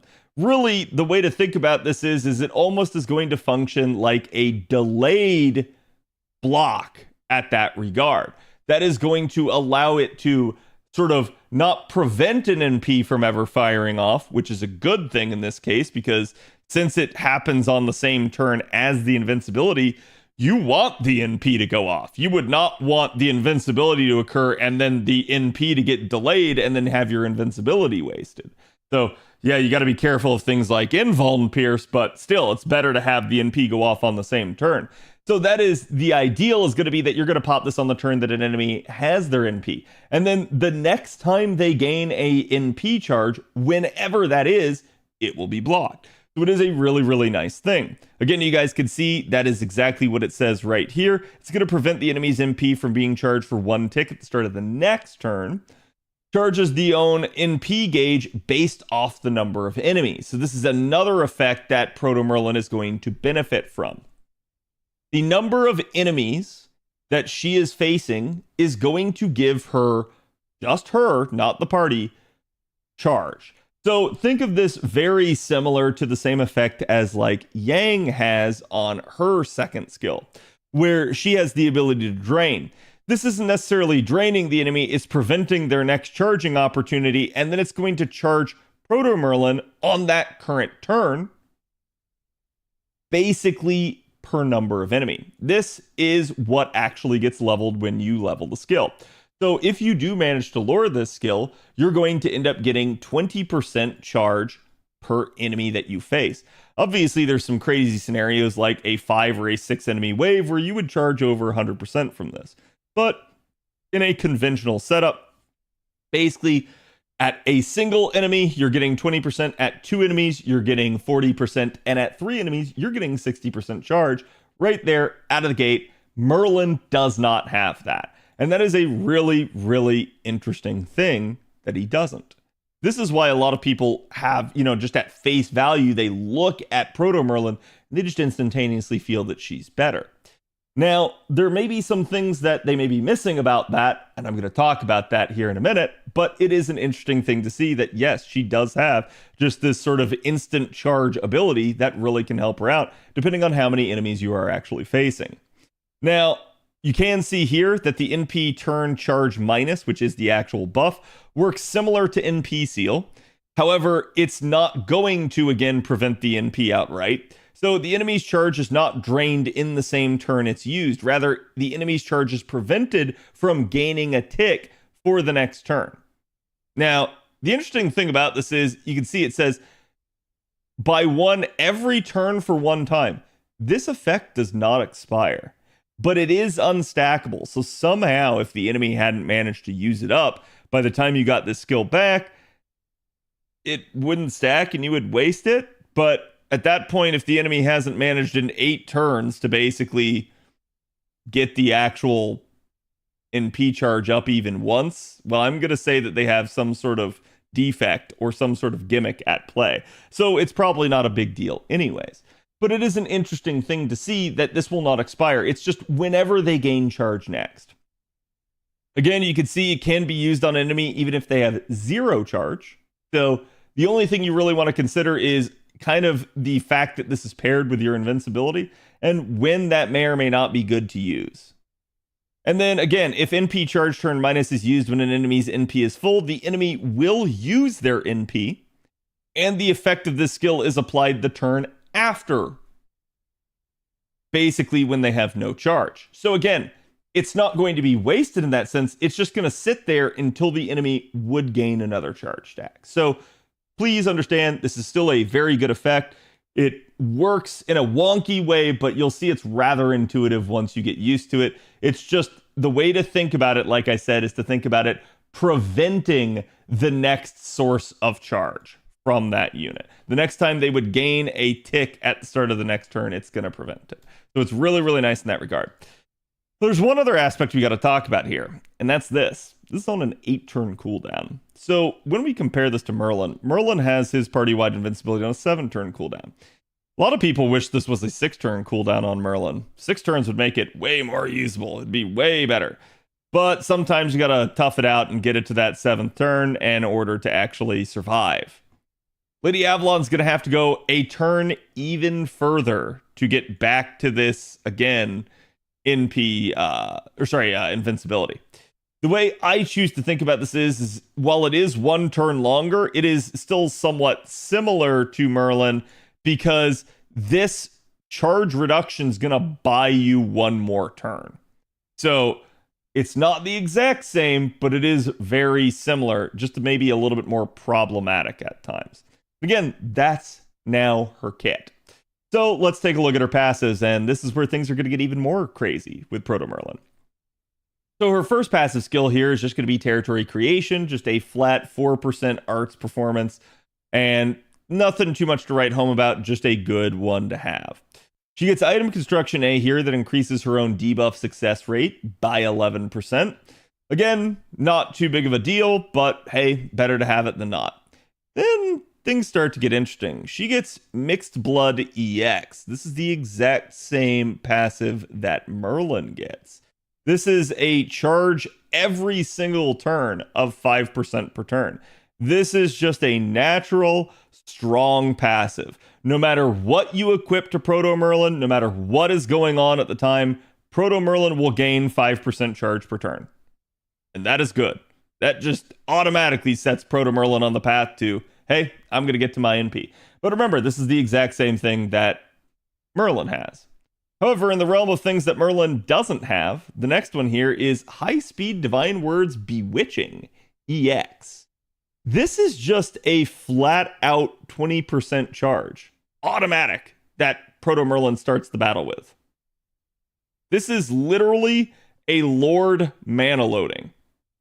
Hilariously, it stacks with mana loading. So yes, with Proto Merlin and a Lord mana loading, you can start out the battle with 40% gauge, despite not having equipped anything CE-wise in order to increase that. So it is a very, very strong effect.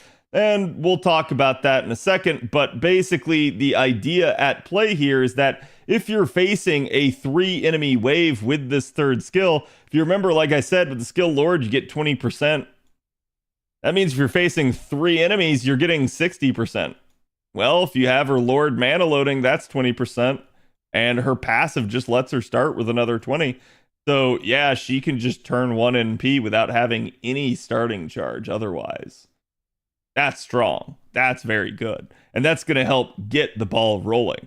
But again, remember, it's going to require a 3 enemy wave at minimum for something like that to occur, and you having worked on something like your mana loading. Then we get to Independent Manifestation A. This is a very interesting trait that I'm not going to talk very much about, but needless to say, it is an increase to her own critical damage by 10%, instant kill resistance by 10%, and mental debuff resistance by 10%. So certainly a good passive to have. Her appends here. I think that this one's pretty much a no-brainer. Yeah, you want to start out with the mana loading because of exactly that situation that I talked about earlier. This is just really going to be a huge thing for her to be able to start out the battle at 40% charge automatically. So at that point, this is just really, really solid for her. Now, her third append skill here is anti-saber attack damage aptitude. She is a pretender, so she does have at least that 1.5 times effectiveness against sabers, but she's a support unit, so while we can make the argument that maybe you would be taking her a lot for various reasons, trying to say that this is worth your coins is probably not a deal unless you are, again, somebody that is a really enthusiastic person who's going to roll a lot of Proto Merlin. So to me, the third one's actually her weakest because of that support sort of niche that she's in. And then the first skill here is the extra attack finesse improvement. This one's always solid, and on a support, well, it's not going to be as good as the mana loading for her. It'd still definitely be good down the stretch in a challenge environment, as this is not only more damage for her extra attack, but it's also more star generation and more NP generation. So if you do end up having to use a Brave Chain with Proto Merlin, this is just going to help it work even better. Then we get to her Noble Phantasm, and we're going to have a lot to say about this. So with Proto Merlin in mind, please understand that she is fundamentally Merlin, but different. So as you look, you can see her arts-based Noble Phantasm is a sport one, and it's going to increase the party's max HP for 3 turns. Well, that's interesting, because the way Merlin works with his NP is Merlin recovers the party's HP every turn for 5 turns. Now, he recovers a base of 1,000. It does scale all the way up to 2,000 with NP5. So that's 1000 healing every turn for 5 turns automatically. That's just strong. Lady Avalon is going to get a base of 3000. So she gets a lot more up front. And this scales all the way up to 5000 at NP5. So definitely solid. What's the kicker here, though? Well, for starters, it's max HP. So to a degree, this is just better than Merlin. Why do I say that? Because max HP is perfectly efficient healing. There is no way to be wasteful with it. It is literally an additional pool of HP. If you are sitting at, let's say, 9,000 out of 10,000 HP, and you give yourself 3,000 max HP, that just means you are now at 12,000 HP out of a new cap of 13,000. So you are never going to have any wasted healing. That's sort of one of the issues with Merlin, is that if you're already at the cap of healing, this 1000 HP, because it's just HP regen, just goes into the void, and you never get that. Whereas with Lady Avalon, max HP up is definitely going to be a solid thing, because it's just going to keep increasing the maximum pool. It does eventually expire, but there's no downside to it, as any damage that you took that dealt damage to the max HP pool that you had will not carry over necessarily to your base health pool. You would have to have taken more damage than you actually had for the buff. So if you took 4,000 damage, then you would have been left with net minus 1,000 basically at the end. But it is still a very, very good, strong, and powerful effect to have. That is to say, again, max HP is always stronger than just straight up healing because it can't be wasted. Here's the downside, though.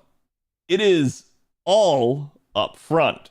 So that is maybe an issue if you're in a fight that maybe has some sort of weird scenario where you're not going to be able to MP as much, or you're maybe in situations where things are going to get stripped from you. It just is what it is. Those sorts of things are still going to affect Merlin, but the good part that Merlin does have is Merlin has this on a 5-turn duration. This is part of one of the reasons that whenever you are NPing with Merlin, that you manage to just keep NPing with Merlin. That his effects keep just lasting long and long. And so you're able to sit there and just keep multi-stacking his NP.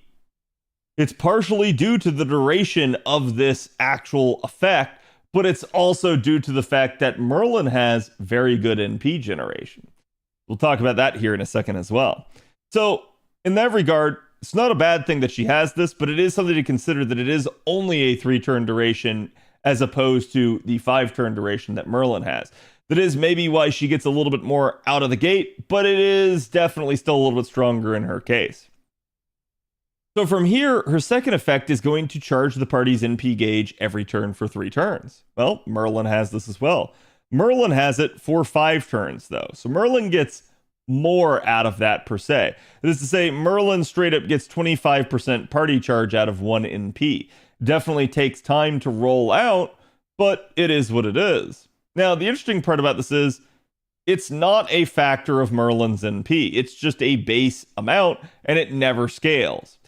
In Proto Merlin's case, looks like the devs got a little bit power creepy as they decided that it was going to be a factor of her NP level, and so it actually does increase over time. So at base NP1, she's only going to get 15% charge out of 1 NP, but pretty much by the end, you're getting 10%, so you're now actually getting 30. So in a weird way, the more NP levels of Proto Merlin you get, the more worth she has. She's straight up going to become a better and better support for you because of not only the max HP scaling up, but also the NP gen going up as well. This does pretty much put her on par with something like a Prisma Cosmos, and that's pretty nuts when you consider that she herself is still going to be getting that 5% per turn from Mixed Blood. This is also why, again, whenever you're using someone like, say, Merlin, he is also somebody that just really gets to his NP rather easily, and you usually don't have to do too much in order to help facilitate that. partially because, again, he is a arts-based NP and does have a triple arts deck. So forming arts chains with him is usually not that hard, but also given the fact that he, again, does have that mixed blood passive, and that does allow him to just kind of help facilitate getting to that NP faster. In Proto Merlin's case, we had the same deal. She's just going to get it even more. And so in that regard, you can almost view it as a benefit, because at higher NP levels, Proto Merlin will be getting more charge by 5% in only 3 turns compared to Merlin's 5. So in that regard, it will happen quicker and be a little bit more compact and contained. So you're going to get the reward faster in Proto Merlin's case. That may be good, that may be bad. It just might depend on the fight that you're in. But in most cases, I'm going to say getting something faster is probably good, unless somehow it could be wasteful to you to do so. Her overcharge effect here gains her critical stars every turn for 5 turns. This is the exact same as Merlin's. So, same deal here with him. He pretty much gets the same thing for 5 turns. Again, from 5 to 25. Lady Avalon gets it, and ironically enough, they kept this at a 5-turn duration. Every other aspect of her NP is locked to 3 turns, but this is the one way in which they kept it the exact same as Merlin's, and I find that kind of ironic, because this may have been one way to temper it a little bit. Now, let's consider that. What then is the difference between a Merlin and a Proto Merlin? I think this is something that needs to be discussed. Well, for starters, just on the outset, we can straight up say that Merlin is going to be the more buster-centric unit due to his hero creation. Lady Avalon, on the flip side, is going to end up being the more art-centric unit due to her first skill. Proto Merlin is going to basically have an easier time carding to his NP than Proto Merlin will. But Proto Merlin is going to have an easier time automating it due to her scaling with her NP and due to the amount of sort of easy charge she gets from her passive, as well as her third skill here, granting charge per enemy. So Proto Merlin is going to very quickly be able to get to an NP, secure that NP, and be able to very easily start the whole chain rolling. Merlin's going to maybe require a little bit more setup, but once Merlin keeps going, Merlin's actually going to be a little bit more consistent. What do I mean by that? That may be an interesting question that some of you might have. Well, the only downside to someone like Proto Merlin is, again, that 3-turn duration. Proto Merlin, in order to keep the buffs going, is going to have to keep NPing faster. She gets the rewards faster, but the rewards also expire faster. So it's still really good for her, but this does mean that you're going to need to keep weaving that NP in even more in a challenge environment. Whereas Merlin is very much, due to that 5-turn duration, a little bit more set it and forget it and let it just kind of roll. So it's not a bad thing that Proto Merlin has this necessarily. It just means that she's going to require a little bit more active participation.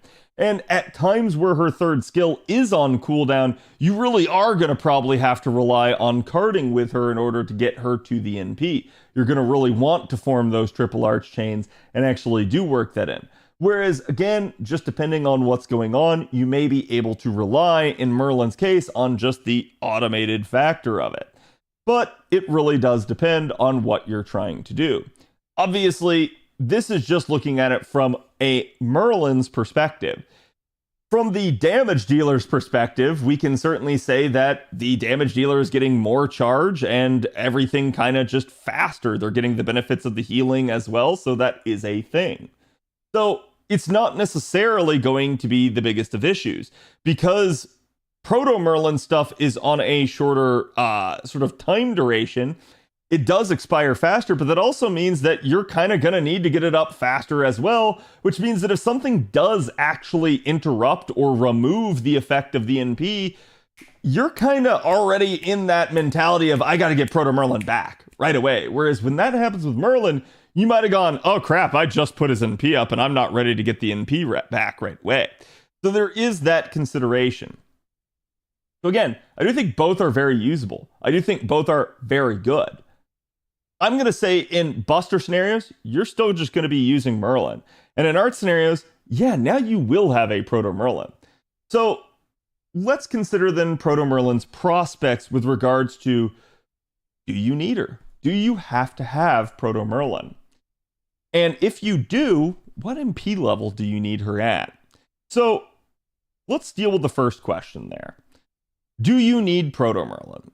Proto Merlin is a very good unit. She will absolutely be a fantastic tool to have in your Chaldea. She will work very well in the Invincible comp. But if you already have units like Tamamo, or like original Merlin even, the need is not as great. She still brings a lot to the table, and she can still be very good, but she doesn't necessarily have that sort of requirement tag on her. So for newer players, I think she's a very solid pickup, particularly if they don't have Merlin. But for more veteran players, you may want to consider whether or not you actually do need her, given the fact of when she'll kind of be showing up. We already know basically at this point that she's going to be part of this, very, very, lucrative summer, basically sought after by a lot of people. But she is going to have a banner here, and then again during the arcade collab. So you will have another opportunity to roll her. However, that might not be any better. You may be looking at it from that perspective thinking, oh yeah, I can punt, I can delay her, I don't have to get her right now. But if you're after Tiamat and Draco, that's not any better because that's right exactly when she's going to be reappearing. You're going to have to pick and choose how you feel about her and whether or not you think she is a requirement and necessary to roll. But I do think that's something to consider, is the timing of the banner and where it is most beneficial to you should you desire her. Now, do you have to have her at a higher NP level? The answer to this is no. I'm just going to straight up tell you that Lady Avalon works at NP1. The only issue that you might have is you might find her without sort of the extra scaling of NP levels that you do sort of, if we're talking about maybe a 3-turn cadence again, that on one cadence you have it very easy getting to an NP. On the next cadence, it might be a lot harder. You might not be able to be as consistent getting her to an NP because so much of her itemization is kind of tied up in this charge per enemy on an 8-turn cooldown.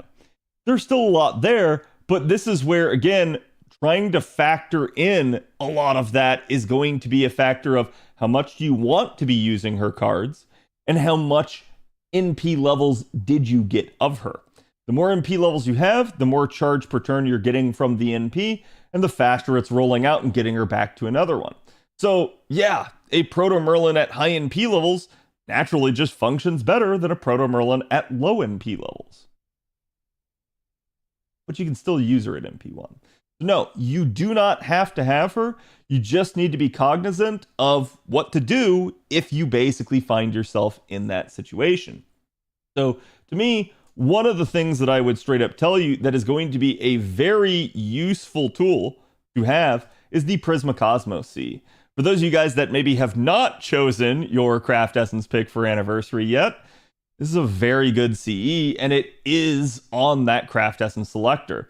Obviously, there are, very lucrative and good Cs on there like K-Scope and Black Grail.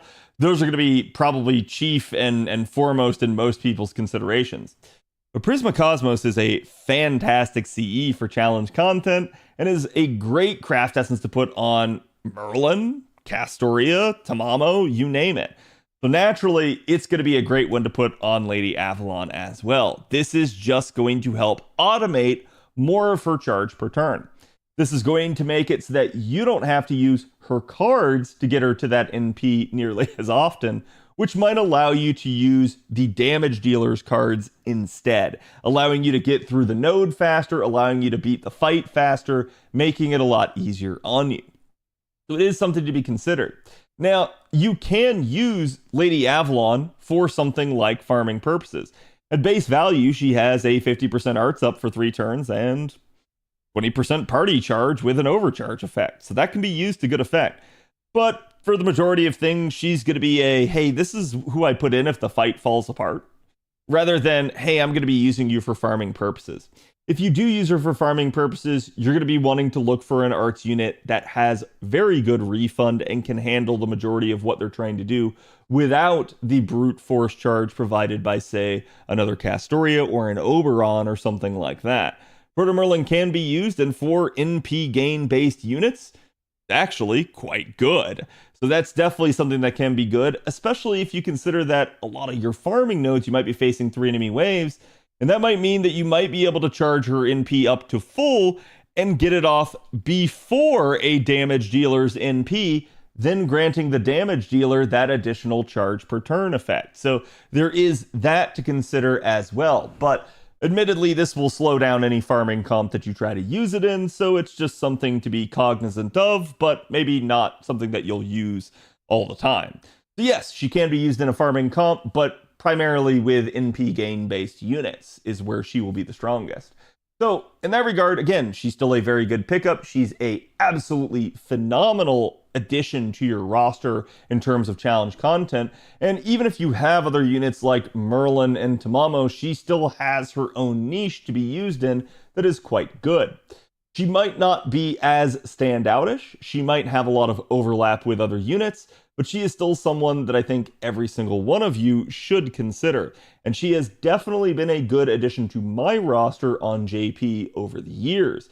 I have certainly not regretted rolling her and have been a very lucky person to have her in that regard. So again, I'm going to say she is good enough that you all should consider, but she is not a requirement for you all to have. And certainly there is the issue of the scalability of the NP with Proto Merlin. So let me know what you guys think about Proto Merlin and whether or not you'll be rolling for her banner. Also, which Ascension is your favorite? And I hope you guys had a good time at the anniversary and got lucky with everything that you were trying to roll for. Thank you guys for watching. I will see you guys for the next summer video. Have a good one. Okay, chat, anything I did wrong? Hello, SSJ. How's it going?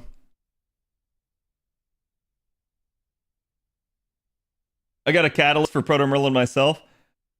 So do I. Chat, I'm excited. You guys are going to get to see my catalyst for Proto Merlin. It is a unique one. Alex, thank you for the follow. Austral, thank you for the follow. And then Mail, if I didn't say it earlier, they give the 39. Zickus, thank you for the follow. Dr. Vox, thank you for the follow. Noblies Oblige, thank you for the follow. Sleep Cultist, thank you for the follow. Hope you guys are all doing good today. Will you talk about Doman? I have already recorded the Doman video last year. So if you want to see that, that should already be up on the YouTube. Doesn't this event have a 11190 plus map? Yes. Sorry, 90 plus plus. This is our first 90 plus plus. So. Oh, you'll see what my catalyst is. It's going to be a very interesting catalyst. You won't want to miss my NP5 Proto Merlin rolls. Now, chat. Yeah, I just said that. I'm a whale for NP5 Proto Merlin, and I just told you guys you don't have to have her and that she works just fine at NP1. How do I know that? I have her at NP1 on JP, and there's been plenty of times where I've used her that I've been happy I had her, but I probably could have found another solution to the problem. So.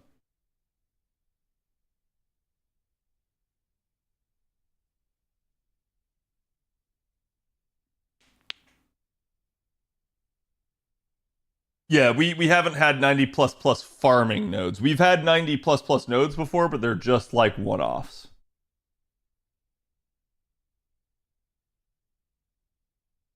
Oh, Cad, no, not that catalyst. No, chat doesn't know what the catalyst is.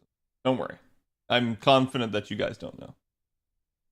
If you didn't praise our Lord and Savior, I'm sorry. Thanks be to God.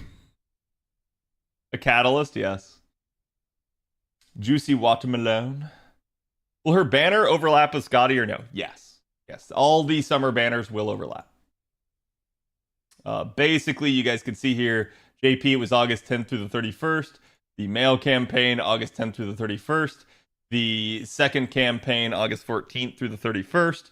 The third campaign, August 17th through the 31st. So yeah, they all last till the 31st on JP.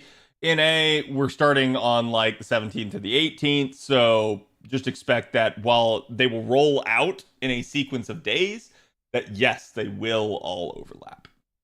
You will be able to like roll in the third banner, then the first, and vice versa, right? So, for instance, those of you guys that are like, "Oh man, but I really need Summer Scotty more." Yeah, you can roll Summer Scotty and then go back to the first banner. Same thing with the Buki. You can go, "Oh man, I got a Buki," and then go back to the first banner, or go to the third banner, or something like that. So you guys can pick and choose how to attack this. Surely it's Kawasumi's voice on repeat. Surely. Having to wait a week for Scotty will be trying. Yes. Cad, have you or anyone else noticed an uptick in the FP coming from supports? Yes. Probably because I think a lot of people are popping apples right now. I will say that I have noticed that my maid alter got the most points on support, which is very hilarious because I had not revealed to people that she was 120 yet. So I don't know if that was on purpose or not, but Gadex, thank you for the follow. Like, I don't know if someone was degenning my maid alter or if it was just a case of like people were going, "Oh, hey, yeah, this is a really good thing to do. This is something that we should do." Like, because my maid alter does have the QPC on, if I remember correctly.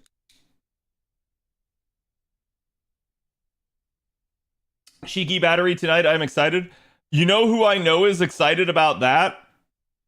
Maestro. I know Maestro loves the Shiki. Oh, that was really late for the notification coming in there.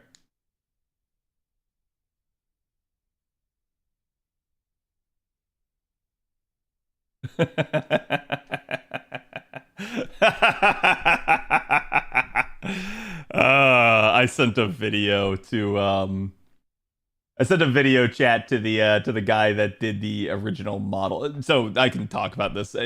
Ryan, as you guys know, if you guys have never seen Ryan's model of Lartoria, I can give you a quick showcase towards this. It's this model, right? Ryan's the one that made this. That's the Aurelia's model.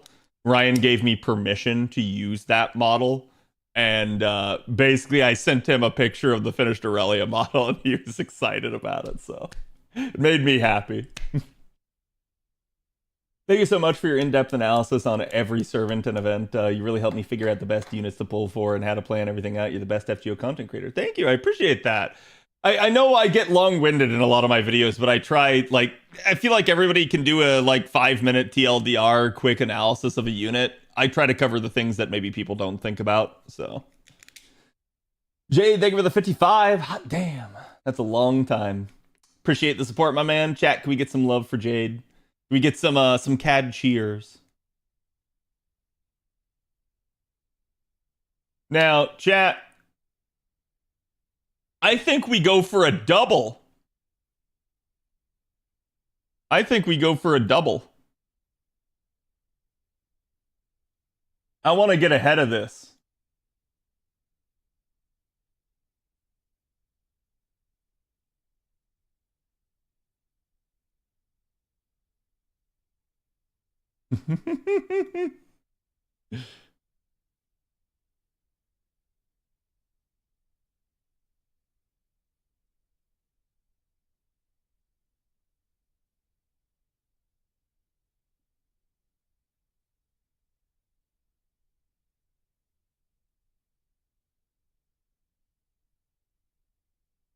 Just a second, I'm just checking something here.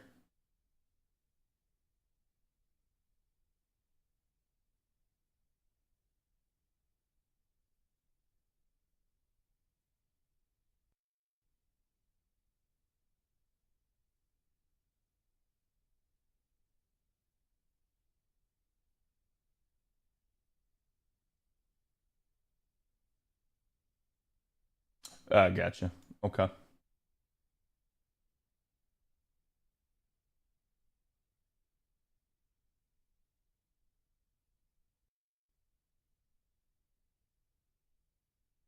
Feeling productive, I could never.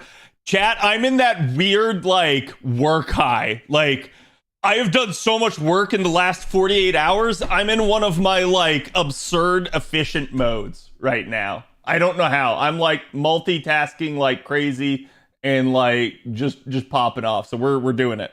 We're doing it. We're taking advantage of it while I have the time. Coffee cat? Yes.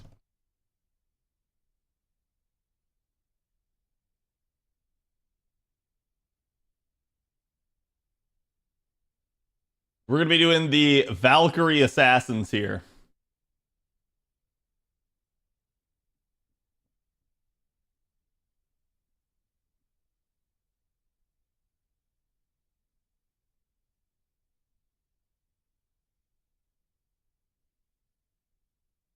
Gotta add the.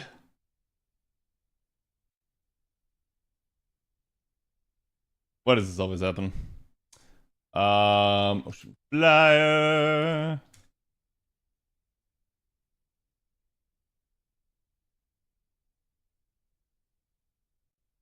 My 120 targets for an air Ishtar, Rider Ishtar, Alice, and Aoko. Do you think I might need Arcuid for 90 plus plus for that living human charge? That's totally up to you. I would say, in all seriousness, that your neutral damage dealers will struggle for a lot of 90 plus plus content. So unless you're going to be like NP5ing her, I'm going to say you probably don't need to, right? Like, because there are certain nodes where I think she really can hang at NP5, but I feel like for NP2, NP3, or something like that, she's gonna handle the majority of nodes and just maybe not like the occasional, I think she'll struggle in 90 plus plus other than that. But that just is still gonna depend on the node. She will have some times where she's capable, but yeah, I'm gonna say you don't have to get her just for that. Here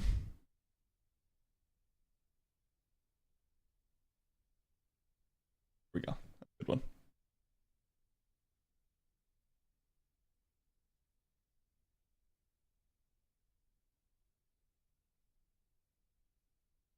Right. Gotta love the instant kill. Yeah. And what was their third? I'll pop that out.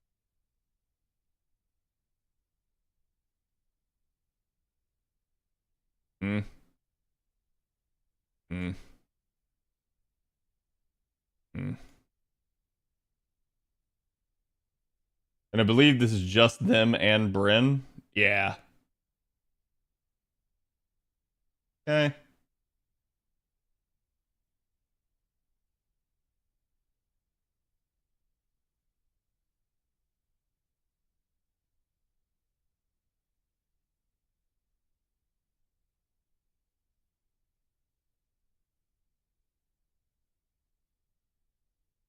Okie dokie.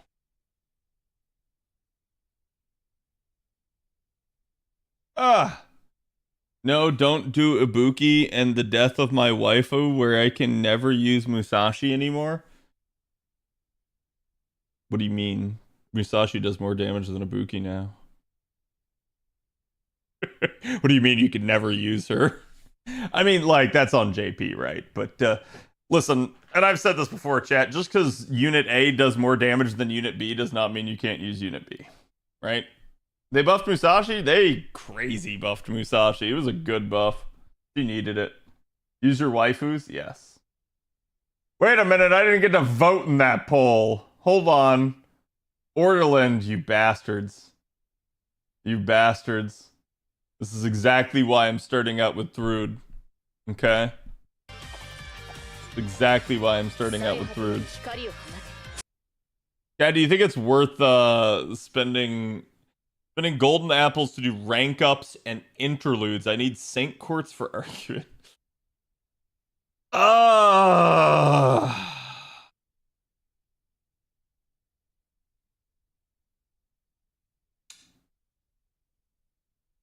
Have you already spent everything, Kaba? If you've already spent everything, my advice is it's not really worth.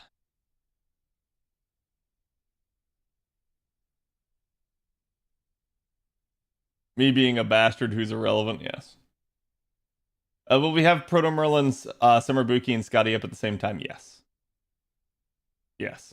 You will have them all available at the same time. Okay.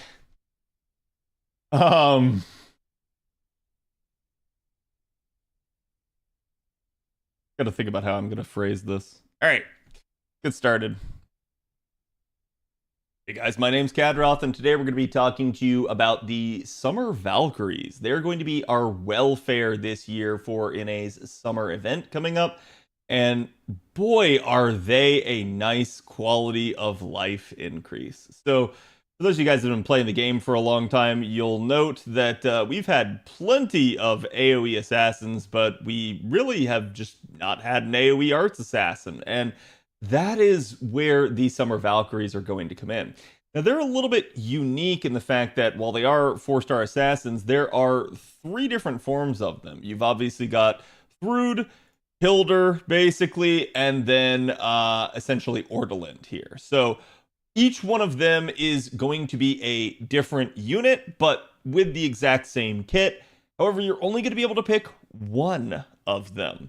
Now, eventually, they're probably going to come to the Evocation Festival, which is a new system that's come out on JP for reacquiring welfares. As of the current recording of this video, they have not yet.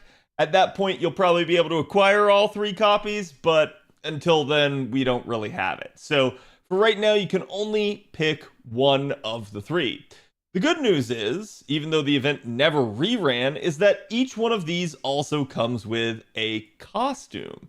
And so basically that costume is going to be a different form from their original form. So you guys can see right here with Thrud, the one that she's going to come with is Rendir. And then basically Hildur is going to come in with Olrun as well in her costume, which basically is the equivalent of like C2.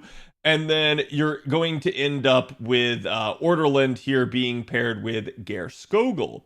And so, again, there's each one of these is going to have their own form, plus a costume that you can unlock to change it. So there are 6 Valkyries in total, and basically that's going to be one that you're going to have to pick one, and then you're going to get the costume associated with that one. So you cannot pick and choose which costume you want, unfortunately. You're only going to be able to get the one that's associated with the Valkyrie that you chose. So choose wisely. But again, they are going to have the exact same kit across all of them, so other than for collection purposes or favoritism, you don't really need to worry about the other ones that you don't choose. Now with that out of the way, we can talk about, again, what makes the Summer Valkyries just so great. So right off the bat here, you guys can see that essentially the Summer Valkyries are going to have about 10k attack. Not quite, they're at 9.7k, but this is still a very good amount for a 4-star to have in general. We are an assassin in this circumstance, so that's definitely going to be a little bit of a issue because, again, they do have that sort of demerit to their attack power, but at the end of the day, still better to have high attack on the base sheet than not. So this is a very good thing for them to have. The only problem is going to be they are a little bit anemic on the HP side of things. The good news is they do have some measure of capability to offset this, so I'm not too concerned with that. They are Sky attribute as well, and they do have the standard star absorption for their class, as well as star generation rate that's actually even a little bit higher than normal. And then we do end up basically with a 0.23 NP charge attack rate. Now, I know what you're thinking. You're probably thinking, holy crap, that is one of the worst NP charge attack rates I have ever seen in this game. You're right. It is. And it's totally not a concern. And I'm going to explain why. So, for starters, they have a NP charge defense of 4%, so they're actually going to be a little bit higher than average. They're going to take 1% more for each hit of each attack that hits them. They're going to end up getting a little bit more charge out of that. Their death rate is a little bit higher than average. That may be a concern, but they are an assassin, so hopefully that's not too big of a deal. Their alignment is Lawful Summer, and Summer is at least a rare alignment, so not too much you'd have to worry about there. They're all female gendered. Their basic traits are that they are costume owning, they are a divine spirit, they are divine themselves, And then humanoid, levitating, non-hominidae, normal servant, 7 knight servant, summer mode servant, Valkyrie, and weak to Inima Elish. And then we get to their actual deck. And you guys can see here the hit counts are all good, including 2 arts cards for an arts looping assassin that are 4 hit count. So definitely not bad in that regard. Again, this is an above average arts card, so it helps kind of put the 0.23% NP gain rate in perspective when you start to consider that.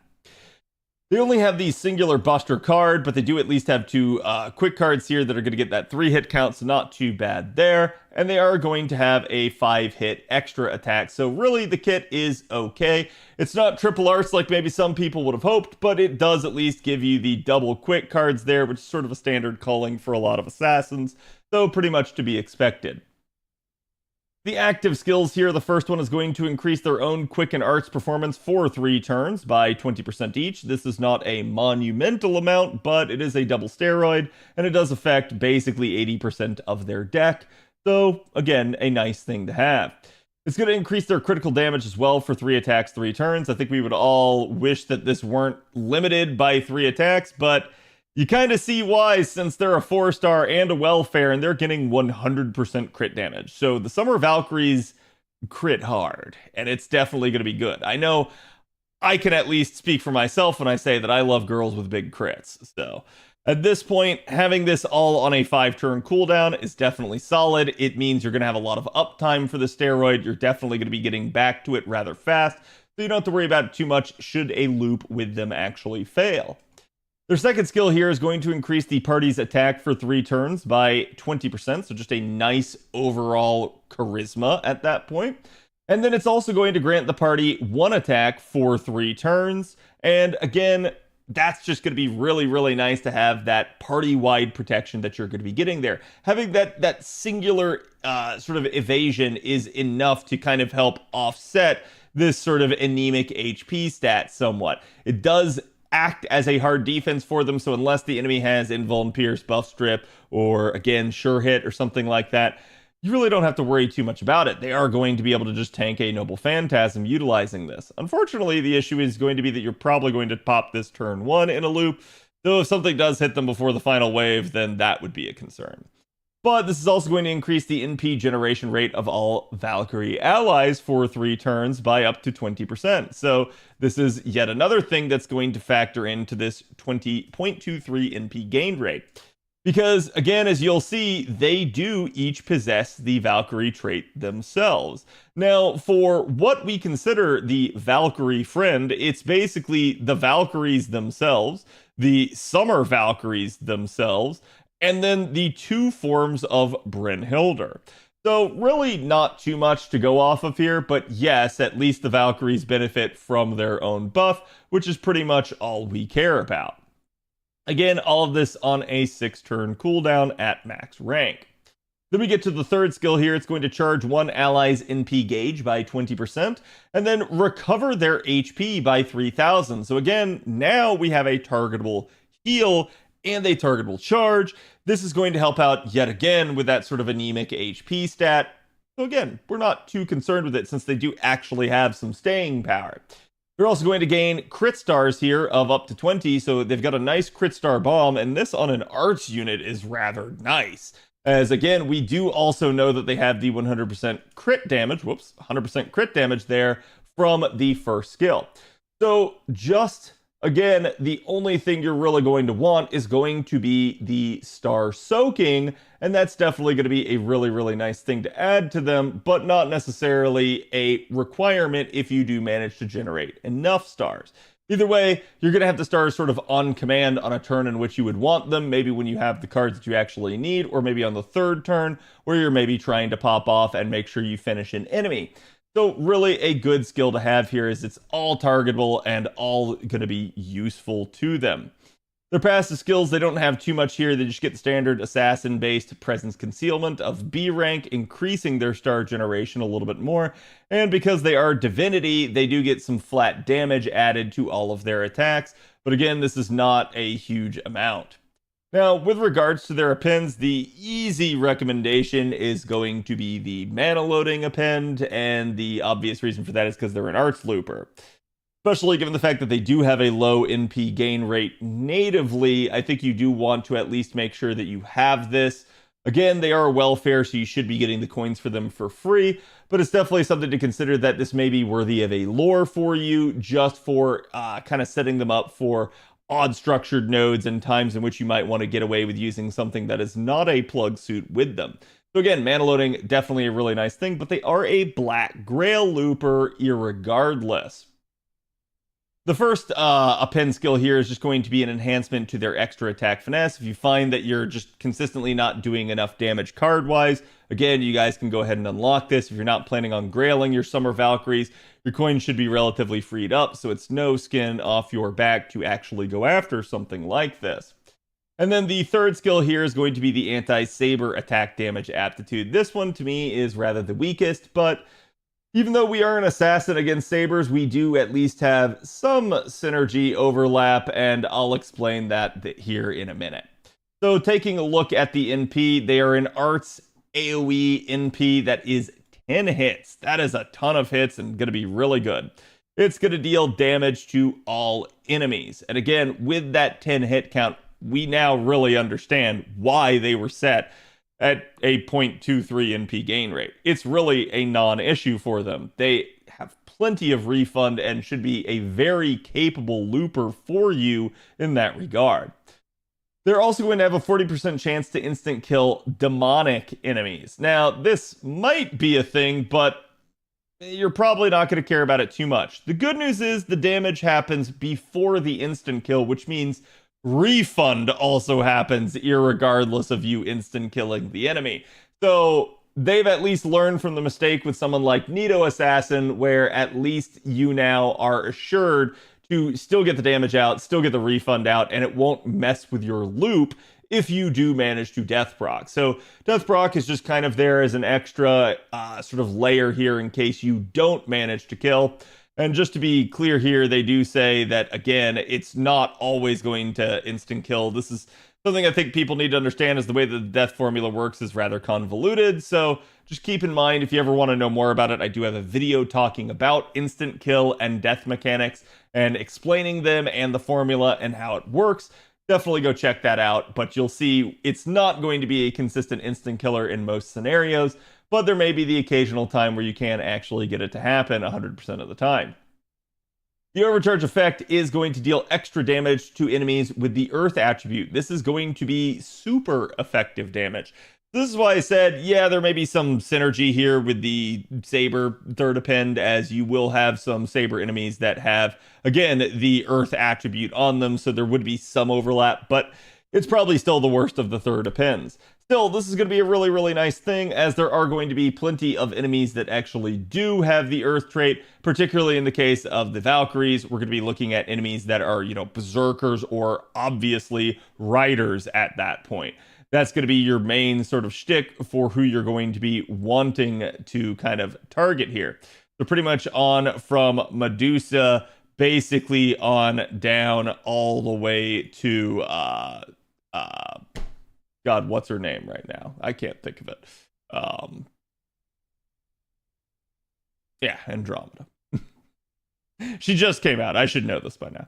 Anyways, you still got quite a few riders there this is going to apply to. And some of these are very frequently showing up as the occasional enemy. Units like Achilles and stuff like that are a very frequent enemy that you will be going up against. So having that capability to sort of double overlap with an actual effective class is going to be really, really useful to you. So I do like the fact that they have this super effective Earth attribute, but it is also something that I noted kind of back when they came out, is that at this point in time, super effective Earth had been something that they had given to 1 or 2 units right out of the gate, and they've kind of given it to a lot of units already at this point on JP. So it's not nearly as unique of a thing to have anymore. But still, I think the big takeaway for the Valkyrie Assassins is going to just be that they are by far going to be one of the most fluid assassin loopers that you have ever seen. So rest assured, you're not going to have to be dealing with, again, these sort of scuffed loopers that just don't work. Now, With that in mind, we obviously have some craft essence suggestions for you guys. Black Grail is going to be chief amongst them. Yes, you can Black Grail loop with the Valkyries, and it's going to make them deal very solid damage for you.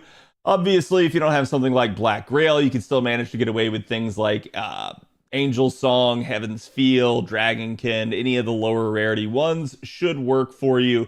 But again, the idea here is that there is no requirement for them to have any extra amount attributing to their ability to refund. It's totally up to you. You could definitely try to get away with this, but I highly recommend trying to boost damage as much as possible, since refund should not be an issue for them in most circumstances. If you don't have even anything like that, a old welfare CE, something like Royal Icing, can also work for you, as this does increase both arts, which would infect the NP gain, but also the damage, and the NP damage up. And again, anything like this, even something like Formal Craft, can also be useful to you guys. So just keep in mind that there are numerous other options for you. And then we obviously, in a rare scenario in which you would maybe want to try them in a multi-damage dealer setup, or maybe you're just kind of going up against a enemy wave that has only like a single enemy in one of the nodes, Ocean Flyer might be your sort of drop back go-to. It's another welfare CE from last year's summer event, and this one is all attack scaling as well, and has basically starting charge, NP damage up, and arts performance. So it's definitely going to be a nice one, not only for damage, but also just getting you that charge out of the gate should you find yourself in a weird sort of charging scenario. Now, with that in mind, let's quickly take a look at some of the Valkyrie charge scenarios. So right off the bat, you guys can see here, this first one is going to be basically just the standard loop against a 3-3 type of node. Again, X just meaning that we don't care what the third wave is, just basically against riders, which would be their wheelhouse. From here, you can see we don't even use anything like the append. We just basically end up relying on double Castoria, and the refund's going to be so good that we can actually overcharge this basically by just getting Oberon as the third support in here and getting his 20% charge out of the gate. Basically, at that point, you're going to be at 100%, 20% charge. You're going to go ahead and fire off the NP, and they're going to refund a crazy amount all the way up to 94% right there. So you're just going to go ahead and use the Valkyrie's targetable 20% charge. That's going to cap them out over 100% again. Fire off the NP one more time. Refund basically going to be sitting here at 94%, and then we're just going to use the remaining 50% Oberon charge there to get you to that 144. That's just how easy it can be. You don't have to use someone like Oberon. You guys can see basically, even if you factored out that first amount right there, that essentially we needed very little from a third support in order to make that actually work. So you could definitely get away with maybe somebody like a Waver, a Reigns, heck, maybe even someone like Helena can also do some solid work for you, or maybe even Shu Fu, now that you actually have her available. Against two riders here, so a 2-2X type of node, where the waves are only two enemy riders for the first two waves. Yeah, at this point, we kind of do want the append, but we can still kind of make it work, as we're going to go ahead and pop basically all the Castoria skills other than one of the NP gain skills. That's going to be enough for 100% charge. We're going to fire off the NP, get about 50% back, pop the other NP gain skill, pop their 20% charge skill, and then pop Oberon's 20% charge skill. That's going to be enough to get us basically to 112%. Fire off the NP a second time, and then basically we're going to end up here at this point basically having enough easily with Oberon's 50% charge on top of the refund for wave 3. So again, they can easily handle a 2-enemy wave. That's why I said, like, the only scenario that I could really think of in which you might want to start out with more charge for your starting charge is going to be, you know, weird structured nodes where you only have even a single enemy wave, things that just really start to mess with them in that regard. And basically here, this is just going to be, again, a sort of 3-rider setup, but instead of using double Castoria, we've now mixed and matched some of the supports just for example purposes. This is going to be with Nero Bride and, again, Proto Merlin, and you guys can see we're just going to go ahead and pop all their stuff here, basically turn 1, and that just completes a full loop, as that's just going to refund them 100% on wave 1.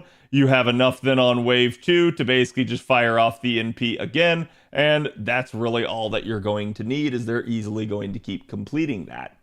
And then if you didn't want to use triple support, we do have a three rider wave here, basically with 4 out of the 30 possible overkill hits coming in wave 1, in which we can manage to get away with using something like, again, Fragment of 2004 as a Mystic code.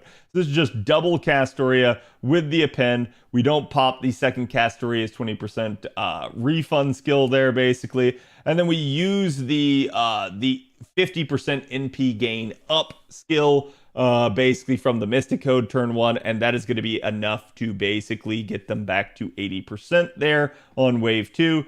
You're going to then pop the remaining 20% from Castoria, and that is going to basically get them to 94% here. It's a little bit tough to see here on the edge of the screen. Hold on, let me just quickly zoom over to this as much as I can. There you guys go. You guys can see it's 94.68. And then again, basically, you're just going to complete that 3 turn with the 20% Valkyrie charge skill. So very easy to do in numerous scenarios. They're a very adaptable unit, quite capable. So let's talk damage now. In that regard, we can talk about their raw numbers first and foremost. Now, again, this is a welfare, so we're going to go ahead and assume NP5 for most of these scenarios. But this is just their self buffs, only neutral damage number. So we're not dealing damage to an effective unit. We are not including support buffs. We are not including mystic codes or craft essences. This is just their raw output. So at NP5, you're looking at about 24k. Against the anti-earth, it almost doubles all the way up to about 40k. So really a nice scenario for them to be in. So let's go ahead and show it basically, again, in a actual conventional comp. This is going to be double Castoria with Oberon, a level 100 Black Grail, and a level 10 Neo Plug Suit. Keep in mind, you don't have to have these things, but if you don't, the numbers will be less than this. But certainly at NP5 here, we can see we are doing 291k neutral damage. So that's definitely going to be really nice against an actual effective unit. And then again, we are going to have the Earth trait basically, again, almost doubling it. So really a just strong showing from the Valkyries right there. Now, keep in mind, the refund for wave 2 was also 102. Okay, perfect. And keep in mind here that we've got some other people to compare the Valkyries against. Now, we've got Tez, and it's really funny because when the Valkyries came out, and then Tez came out shortly after, he's going to be a unit you guys are going to encounter in LB7. Tez is a really good AoE arts 5-star assassin, and he can do a lot of damage and actually be very good for refunding. Interestingly enough, though, with the Valkyries, you might not have to roll Tez. Tez does bring a lot to the table. We'll talk about that when we actually do go over him later in the year, so he's still someone that you might want to consider. But for right now, it's interesting to denote that, yeah, you don't have to have him, especially because someone like the Valkyries do exist. You can see here at NP1, Tez does about 314 neutral damage, which again is going to outperform the Valkyries at NP5. But it's still pretty darn close, especially considering that these are neutral numbers. He does, though, have the power mods that are going to help power him beyond the Valkyries. So he is stronger than them. And this is because, again, you can utilize him in pretty much the exact same Black Grail type of setup. And so he does get a lot of firepower out of that sort of thing. So it is interesting to see that, yes, he will be stronger than them, but the welfare is free, so that's just always going to be in the welfare's favor if those numbers are even remotely close. We have another unit like Koyanskaya of Light, and this is going to be sort of the interesting cranking-like scenario for Koyanskaya of Light, where we use another Koyanskaya of Light, a Reigns and an Oberon to complete the 3-turn. Sort of our best case damage scenario here. You guys can see NP1 damage a lot lower at this point, but we do have that capability to scale up since we do have additional power mods that can come into play here. So again, at least Koyanskaya of Light does have some upward capability in terms of the damage output, and certainly NP2 of Koyanskaya of Light starts to creep a lot closer to the Valkyries just in terms of base raw damage. Then we end up with a unit like Shiny Hassan, who is a much newer unit on JP. This is a 3-star out there, and basically we have him at 250. Still Nothing too crazy, but obviously definitely an interesting thing. Sorry, I said 3-star. He's a 4-star. And so again, he is going to be a decent option for you guys, especially given the banner that he's on, depending on if you want to roll or not. But it is an interesting thing nonetheless to see what his damage capability is. He's going to come in a little bit north of Koyan of Light, outside of her power mods, still south of the Valkyrie Assassins. But then he's got that man attribute, and that's really going to help him pop off as well. And since he is going to not be, a buster unit capable of tapping into like Koyan Skaya's synergy and stuff like that, him having the man attribute is going to allow him to at least have that point of differentiation versus the Summer Valkyries, who are going to be anti-Earth. And then next up here we have Gray, and Gray is a unit that I think a lot of people have paid attention to because Gray is another welfare. So we definitely end up having a unit here that can just pump a lot of damage. The only downside with a unit like Gray is that you're pretty much going to be limited to starting out with a 60% CE if you're trying to 3-turn with them. So that's going to be something to consider, is that, well, yes, Gray's damage numbers aren't going to be as much as the Summer Valkyries with a Black Grail. Keep in mind that Gray is not using as good of a damage CE, and so if you actually did manage to have that capability of expanding the damage output, Gray's damage number would just balloon. Partially, in effect, due to the, again, sort of buster synergy there, and also partially due to the fact that just having access to that better CE is always going to be a good thing. Now, the interesting part here, though, is that Gray does have the Undead niche, and that really helps Gray pop off. So against Undead, Gray is just going to be the superior choice for just about every scenario, but it is an interesting thing to consider. Also consider that the Valkyries do not have any sort of sure hit or invuln pierce, whereas Gray now, due to her NP interlude, has it on every single one of her NPs. So that's another factor to consider in terms of usefulness and comparison. And then, last but not least here, in terms of comparison, I think Tai Sui bears worth mentioning, as Tai Sui is another welfare, but Tai Sui is only an alter ego, so you're only going to get the 1.5 times damage effectiveness if we're comparing this against, say, things like Rider. So it's definitely something to keep in mind. But yes, you do have maybe a higher raw number here, but remember, these are neutral. And then you do have the pretty crazy man attribute there, just really working in Tai Sui's advantage. So in that regard, if it's man attribute, yeah, Tai Sui's probably going to end up out damaging the Valkyries, unless the Valkyries got that super effective Earth niche in play, which they should not overlap. So again, it just really depends on what's going on in the node. But either way, it is an interesting thing to denote. So let me know what you guys think about the Summer Valkyries. Which one are you guys going to pick? Is it going to be Orderlind, Thrud, and Hildur? Or again, which one do you think has the best costume? I'll be curious to hear you guys' thoughts, and I will be curious to hear what you guys think about the actual unit as a whole. I'll see you guys for the next summer recording. So thank you guys for watching, and have a good one. Oh, hello. Welcome everybody from Ventos the stream. How's it going? Sorry, we're right in the middle of a YouTube recording. So thank you for the raid. I appreciate it. How's it going? Are we going for a third? Maybe. You wanna go for a third? I'm just thinking right now. Do I want to go for a third?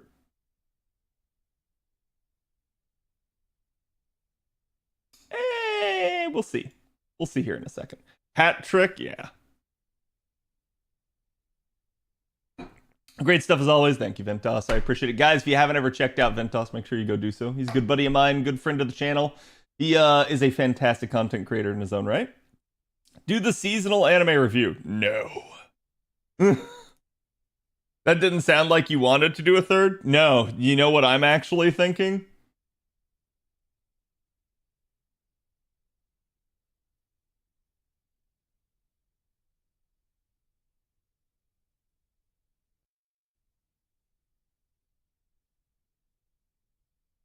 Let's do the event review. Chat, why try to get another base hit when I can swing for the fences?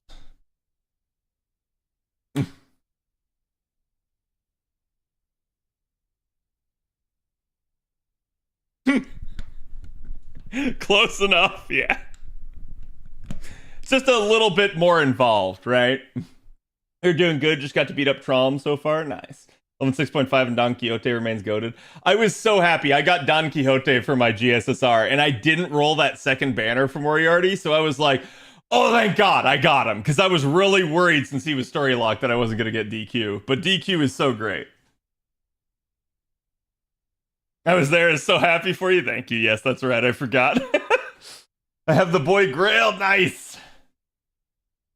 Gotta love the anti-procrastination song. Yeah, I mean, well, you guys know what they say, right? Procrastinators unite tomorrow. That's their anthem, right? Right now. Yes. Okay. So let's go ahead and get this one on the books as well. Because, like, part of the problem is I realized that I set the schedule and I set it for, like, hey, we're going to do all the units this week. And I went like, oh, shit, when am I doing the event review? And I was like, I don't want to leave the event review to last. To be fair, the one unit that, besides the Valkyries themselves, that didn't appear on that list is Summer Woo. And that's also because I was just like, well, Summer Woo can wait until next week. I don't care, because she's the third banner. So it's like, it's not the biggest deal if, like, something were to happen, I didn't get all the videos out right away, if she somehow got punted. So that's where I was like, okay, like, she's the 4-star on the third banner. I think we're good. Plus, most care about the SSRs, right? So I'm going to try to make sure that we do good on that. Cat is anti-Woo. No. It was a strategic choice, chat. Third banner is Scotty. Yes? Yes. Zircon, thank you for the follow.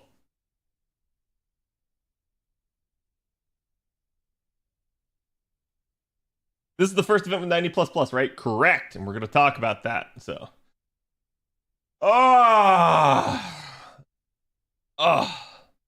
Let me try to remember something here, because we had the points, right? And then it was... What was the gimmick to this, though? Was it just a point ladder? I don't feel like it was. Right, you had to improve areas. Whoops. Increases the number of visitors. Yeah, okay. So it's mostly just point farming. That sort of thing is relatively automated. We theme park now? Yep. Yep, we theme park now, chat. Okay. Guys, my name's Khadroth, and today we're going to be talking to you about Arctic Summer World. This is going to be NA's summer event coming up right here just real soon after the anniversary. We are currently suspecting that it's probably going to happen sometime around the 17th or the 18th. It really appears like a lot of the stuff's going to be ending on that day. So they may actually kind of try to pad some time in the middle of the ending of anniversary and the beginning of this event. So if I'm off by a couple days, don't shoot me. But we're currently thinking that they're probably going to try to rush it out, especially since we have the pre-campaign, and the pre-campaign is going to wrap up right around that time already. So in that regard, we just kind of assume that this is all going to be coming. We pretty much know they did say mid-July, so even if I'm off by 1 or 2 days, I wouldn't be off that much. So it's just one of those deals where we aren't precisely sure, but there's a pretty good odds of it being the case. So that means that you're going to be getting summer even earlier than anticipated, and it does mean that you need to get your ducks in a row. So for those of you guys that are maybe in the middle of again, anniversary right here, try to take advantage of the obviously half-cost Embers, Training Grounds, and QP that are at your fingertips right now, and try and get yourself stocked up for summer, particularly if you're planning to roll. Because again, if those of you guys had actually rolled for, units like Shufu and Arcuid, and you managed to spend a lot of your remaining QP and Embers on that, you may have been thinking that you had more time until summer, but you do need to get prepared. So let's go ahead and talk about what makes this summer event so unique. Just right out of the gate, I'm just going to go ahead and tell you this is the very first event in FGO where we are going to start getting 90++ farming nodes. So that's going to be a whole nother level of difficulty. I'll probably end up recording a video about that and how I feel like you guys should be trying to approach that from a mental aspect so that you guys kind of don't get overwhelmed by it. But please understand that you do not have to do 90 plus content. It's just there, and it is a good thing to try to attempt if you're capable of it. But again, we'll go over that a little bit more in depth as we get through this. So now, with that kind of under our belt, you can see the event is basically a 3-week event. Obviously, it started in August for JP, but like I said, we're looking at the 17th or the 18th here for NA.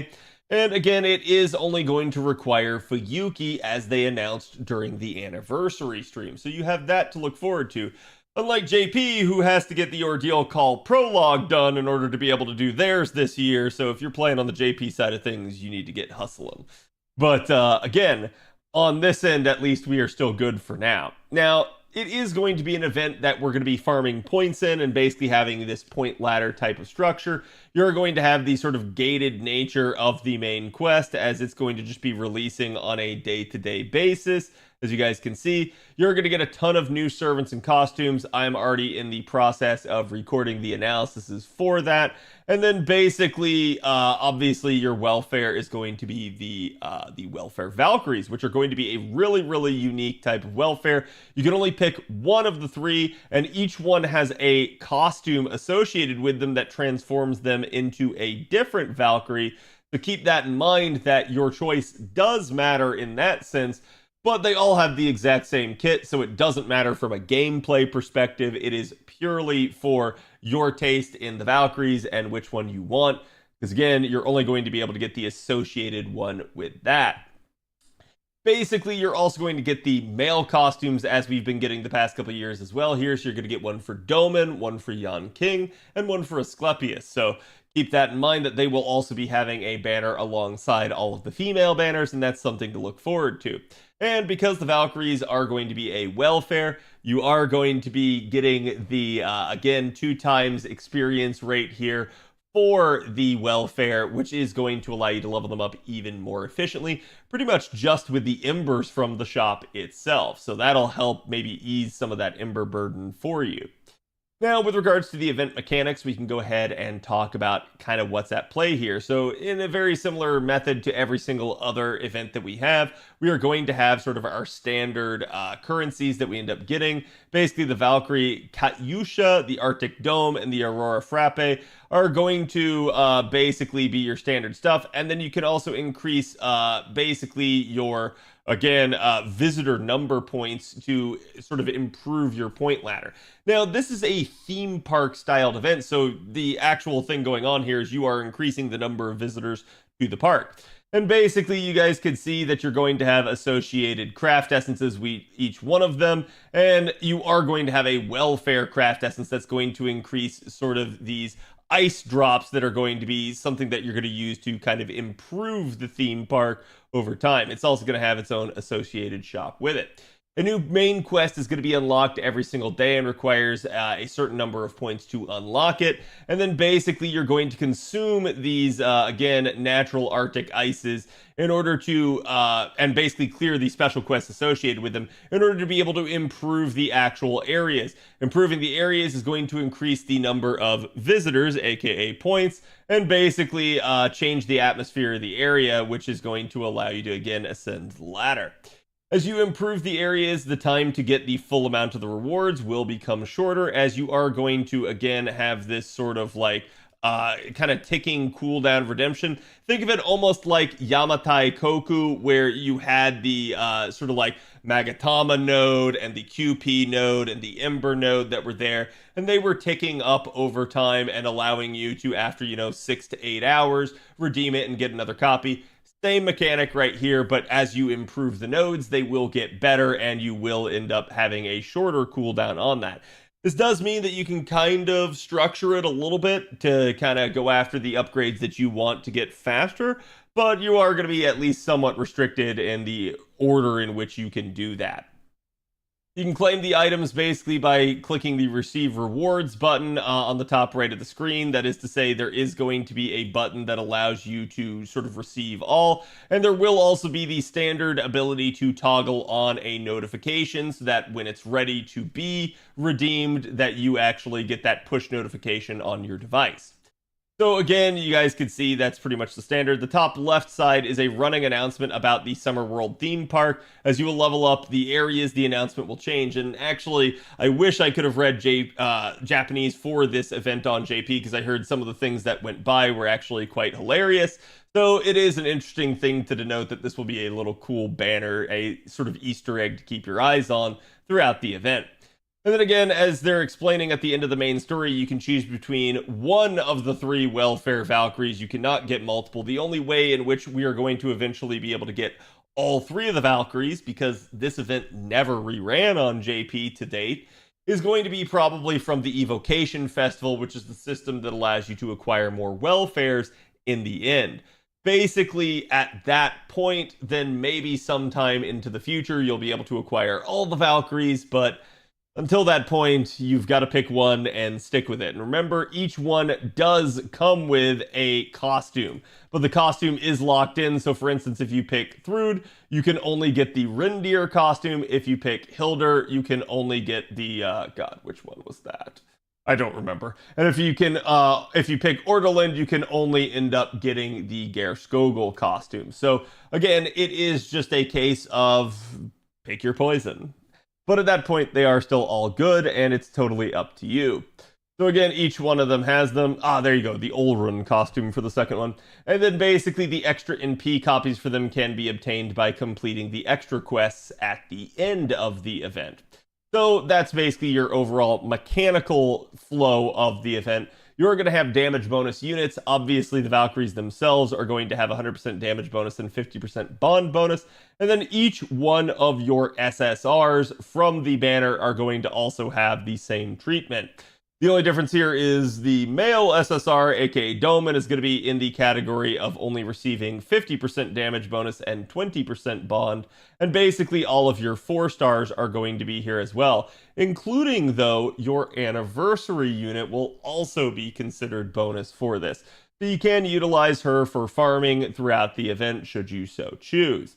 And then basically all of your past and prior summer units are going to be in the 30% damage and 20% bond category. So as you guys can see, the list is quite large, with MASH also providing 50% damage and a 5% bond bonus for all other party members if you take her. So definitely a nice thing to have that added. But there are no currency bonuses, just purely bond and damage. They're going to have some really nice event CEs. Ice Warrior is going to be, again, a welfare CE that you'll acquire during the event. You guys can see it is unfortunately split stats, because otherwise this would be a very, very good one. It is drawn by Shaka P, and that is why the art for it is fantastic. But basically, this one is going to give you NP charge of 50%. NP damage of 8%, and then Buster and Arts of 10% each. So it's a very, very nice hybrid damage CE. Unfortunately, again, like I said, the stats on it are split. However, the other one, and that is going to be your damage CE for the event. Your other one is Fist of Hail, and this one is actually going to be the one that gives you bonus drops to those ice bars, as we talked about. So this one is going to be all attack scaling at least, and this one grants you 20 crit stars when you first enter the field, so it's a nice crit star bomb C. It's also going to increase critical damage of 15% and quick performance of 15%. So all in all, it's not a bad quick CE, especially given the fact that it has that nice star bomb attached to it. So it is going to be relatively good. It also features some fantastic art by Henkin there for Bazette. And then you're going to have some event command codes in here. Child of the Snowfield is when attacking with the engraved card, removes the latest debuff from self and heals by 250 HP. Definitely a very nice one, sort of a catch-all right there. So it's going to be a very solid 5-star one. And then we have Mishirushi no Surugi, which is going to be your engraved card's star absorption increased by 50%, and engraved card also ignores defense buffs. So pretty nice, because it's just going to allow that card, be it like, again, Buster, Quick, or Arts, to soak more stars to it, which could be good for NP gain purposes and like the Arts and Quick cards point, or just again crit damage, and then also allowing it to ignore defense, which is going to help it carve up annoying enemies like Butter. And then basically the 3-star here is Goodnight V. When attacking with the engraved card, removes one latest critical rate up from the enemy, and if successfully removed, decreases the target's defense against arts cards by 10% for 3 turns. So definitely a really, really nice one. Also keep in mind that usually the impacts of a command code occur before the actual card damage applies. So this would be a really, really nice thing to actually slap potentially even on an arts card. So definitely a really, really nice one, or to be used to set up someone's arts NP. And then basically we do have some nice commercials. I'm not going to watch these for copyright purposes, but we did also end up getting things like the servant filter back at this time. I believe NA already has this, so you guys won't have to worry about that. I believe we just got that with the quality of life at Anniversary, and we're not going to look at the event map there just for spoiler reasons. Now, the shop is going to have your standard sort of 3 currency shop, but we're also going to have the natural Arctic ice shop here in addition.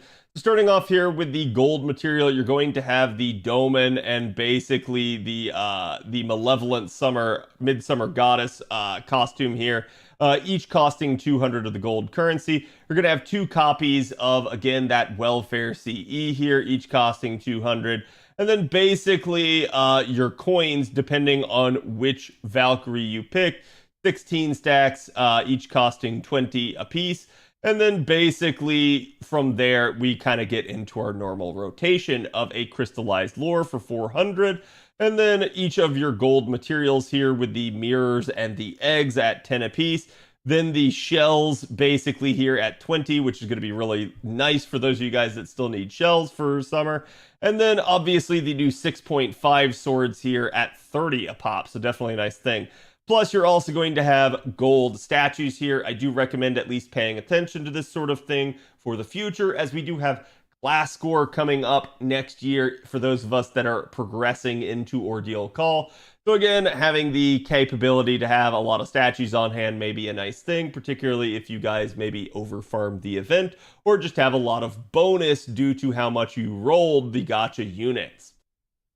And then we are going to have 1 copy each of our 4-star foes. From here, we also have the Arctic Dome. This is going to end up being our silver currency. We're going to have Jan King's costume here, right here. Then another copy of the 5-star welfare CE. And then basically more copies of the coins, another crystallized lore, command code removers that I highly recommend that you skip because they're just not worth. And then basically your LB3 reactor cores, your LB1 ice, and your LB6 fairy dust, as well as your Camelot night metals there. You're also then going to have the silver monuments, which are still going to be useful for things like, again, class scores, so keep that in mind. 1 more copy of the attack gold foe, and then we go on to our bronze material here. Bronze material is going to give you the Asclepius costume. Basically, 1 more copy for the 4th copy of the actual Bazette CE. More of the coins, another command code remover to be skipped. Again, octuplet crystals, homunculus babies, the bullets, as well as your void dust there. 1 more copy of the HP gold foe, as well as your normal 3-star foes. Then your 5-star, 4-star, and 3-star experience, respectively. And then last but not least, we're going to end up having, like I said, the natural Arctic ice. This is going to be used to improve the park, but it's also going to be used to basically get the ascension items for the summer Valkyries. From there, any extra ice that you get can be exchanged for QP, so don't worry about it going to waste. And we'll now talk about the point ladder. So the point ladder is going to go up to 6 million. I know you're probably thinking, whoa, hold on, I only normally have point ladders that go up to 3 million. This is crazy. Keep in mind, it's still not going to be that daunting because even though it does go up to a higher number, they're going to tweak the rate at which you gain it. Just make sure that you're actually, again, improving the facilities and redeeming those rewards, and that will definitely help you out. But you can see there's some really, really nice lucrative stuff, including your first copy of the Barghest CE there, as well as, again, a ticket. Your second copy at 250k already. So you're already getting several copies of that damage CE. And then basically your, your third, fourth, and fifth copies all right here. So pretty much by 1.75 million, you'll already have the damage CE MLB. You're going to also at 2 million there basically get your first crystallized lore. You're going to end up as well having the unlocks for the command codes here. And then pretty much by the 2.2 million range here, we're looking at the 5-star command code, the 5th copy of the Bazette C. So for those of you guys that were keeping count, 4 are in the shop, 1 is in the ladder. It's just going to be pretty deep into the ladder for you at that point at 2.5 million. And then again, more gold foes added in here, more crystallized lores, more tickets, basically all in there, with again a crystallized lore wrapping things out as the reward for the 6 million end out of the ladder. You do have the main quests, not to be too spoilery, but just to kind of scroll towards the end here and show you guys what the final reward will be. You will be getting, again, another grail from this event. You're also going to be getting the unlock sort of permits for the Valkyries and unlocking the extra quests, allowing you to be able to do them. Your free quests, and as we mentioned at the beginning of this guide, this overview, are going to be interesting this time around. You're going to have a 90 node, a 90 plus node, and a 90 plus plus node. So this is going to be the real first time that you've had to deal with this sort of thing. Let me see if I can find it real fast here. But basically, it should be pretty much at the bottom. So again, yeah, here you go. So this is petting time here, which is your 90 plus, and this is infiltrate, which is your plus plus. So your 90 plus node is going to be a 312 rider node, which is going to be perfect for the assassin Valkyries to be able to handle at least. So for those of you guys that maybe don't want to tackle the plus plus node, you're still going to have a very good node in which to farm. It is going to drop all the materials, all the points, everything that you would possibly want, as well as Hearts of the Foreign God, and again, something like the ice there. And then you're going to have the 90 plus plus node. This is going to be a 111 Lancer node with the final enemy being a 1 million Enkidu. So definitely spicy in terms of HP values. The good things to keep in mind with something like this are, 1, you do have damage bonus units, 2, you do have a damage bonus CE, and 3, you don't have to do it in 3 turns. So keep in mind that the way to approach 90 plus plus nodes is, unless we're talking about a lotto, there is no requirement that you min turn this. Remember, the ideal goal for most players is just to be efficient with their AP.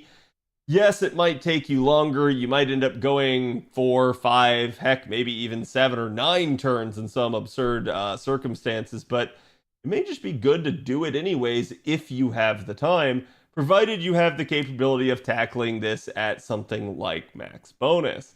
That is to say, if you're convinced that you're not going to 3-turn, my advice would be to take off the damage CE and try to slot in more actual craft essences to improve your drops. If you didn't roll though, and you don't happen to have the CEs, like for instance, here at Summer, a lot of people will roll, so odds are you will have the CEs, but there will be plenty of people in other events that maybe when we encounter a 90 plus plus node don't roll, and so they won't have all the drop Cs. At that point, throwing on your damage C, who cares? It's just making you more efficient, so you're not really having to worry about it too much at that point. But if you actually do have the CEs to take for drop efficiency, you may as well take the damage CE off and just not 3-turn and allow yourself that increased AP efficiency for each run you do, giving you more rewards. It might take you longer to do, but it is something to keep in mind. Like I said, with lotto nodes that are 90 plus plus, certainly we have to consider the fact that, yeah, things are going to be time oriented and limited. But with an actual event, we maybe don't have that same time constraint, just depending on what we're trying to do. So obviously that's something to keep in mind. Now, with regards to some easy suggestions for this node, Keep in mind, like we said, we have damage bonus units. So units like Hoku Saber can actually work for you, as she is a damage bonus prior summer servant. She's not going to have the most damage bonus in the event, but it is someone that you should be able to utilize fairly effectively in the node.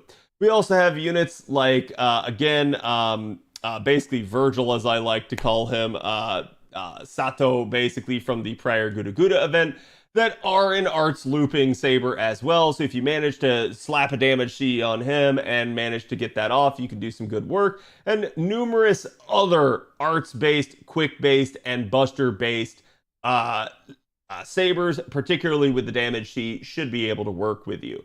So again, it's up to you as to whether or not you want to try and pursue a 3-turn or not, but I would advise you, at least for efficiency purposes, that there is a slight edge to doing 90++ content. If you don't want to struggle with it and don't want to deal with it, just step down to the 90+. You'll still be fine. You'll still be very efficient. You just might not be the peak efficiency like the ++ node gives, but it's still going to be a very good thing.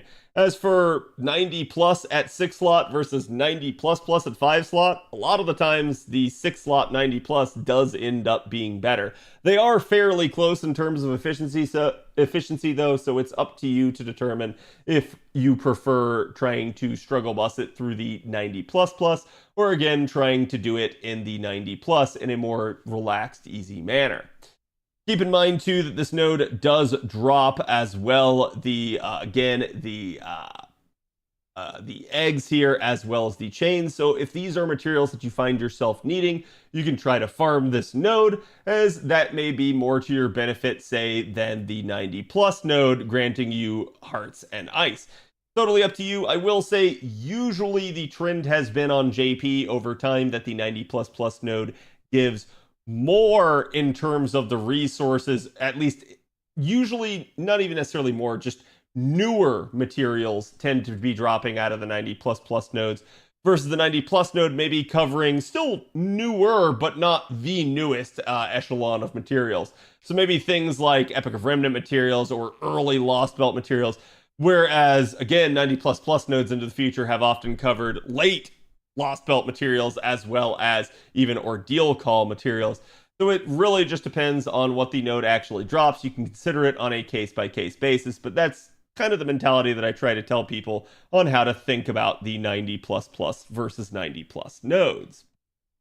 Then we have the Reform quest. Again, these are going to be the ones in which you sort of do the upgrades basically and then end up getting rewards from it. So you guys can see QP, Embers, again, things like the Lanugos here, the Ice, the Dust, and again, even the pages are all there for you. And you can see basically you can unlock it and improve it up to 10 times. And that will increase sort of the amount that you're actually going to get, which is going to be fairly nice. And then we do have the extra quests basically, or sorry, not the amount that you're going to get, the time in which it requires for you to run the node. And then you're going to get the extra quest. And basically, these are going to be used as sort of just one-off quests to unlock more copies of the Valkyries and maybe get other rewards. So definitely a nice thing in that regard. Then from there, you're going to have a challenge quest. This is going to be yet another crystallized lore for you guys. So definitely some good stuff there. And then, as we mentioned, the summoning campaigns. Now, like I said, I'm going to be doing the unit analysis on each of these units. So rest assured they will each have their own separate video. But I think the sort of takeaway that we really need to talk about is, one, the craft essences, and two, the overall overlap of the campaign. So you can see that the first banner as well as the male banner both came out on the first day of the event, whereas the Ibuki banner came out on the 4th day of the event. Then you ended up having the Scotty banner come out on the 7th day of the event. So pretty much by the first week, you had all 3 banners plus the male banner already out. The good news is they all lasted to the end of the event. So again, you will have overlap. For those of you guys that are concerned with maybe trying to roll, say, Summer Scotty and then Proto Merlin, you can go roll Summer Scotty first and then go back.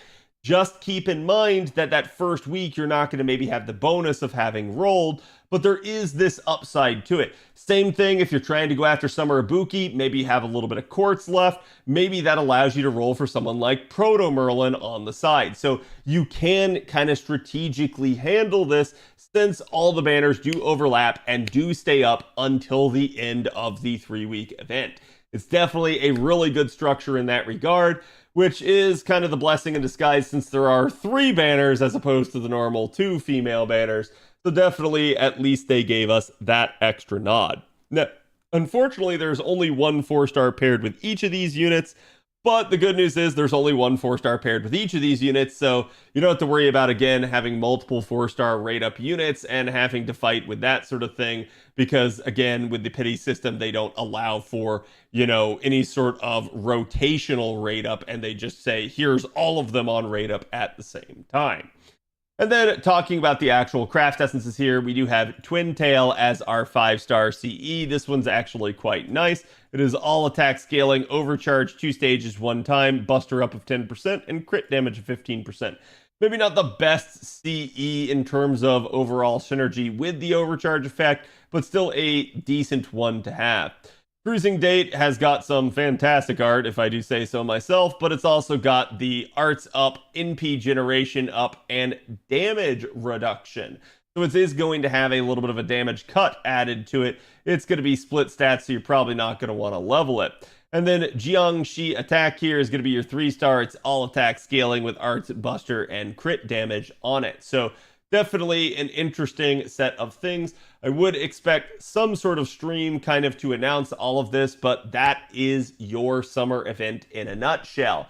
Again, like I said, I hope to get some sort of video out talking about 90 plus versus 90 plus plus type of mechanics, how to tackle that, how to think about that. That should be coming in the future, as well as all these servant analyses for this event. So I hope to see you guys for more. Again, I hope you guys enjoyed the analysis here. If you did, make sure you hit the like and subscribe buttons, and I will see you guys for the next video. Have a good one. All right, now I'm tired. Seth, thank you for the raid and the sub. Welcome everybody from Seth's stream. You came in right after I started that video, so I am terribly sorry. Again, if the mods can get Seth a shout out, just for that, I don't know if Seth is still here, but Seth's a fantastic streamer. Make sure you guys all go give him a follow. And again, I hope you you guys actually check him out. Sorry about all of that. Thank you to everybody that followed while I was recording that. And again, welcome to all of the new people. Obviously, we got a lot of new people coming in for the anniversary. I hope you guys are good with that. If you have any questions, feel free to let me or the mods know. You can ask them just blatantly in chat, or you can try to @ me. I don't mind if people do. Always happy to be able to answer you. Thank you for the recordings. Thank my voice, because it's about gone.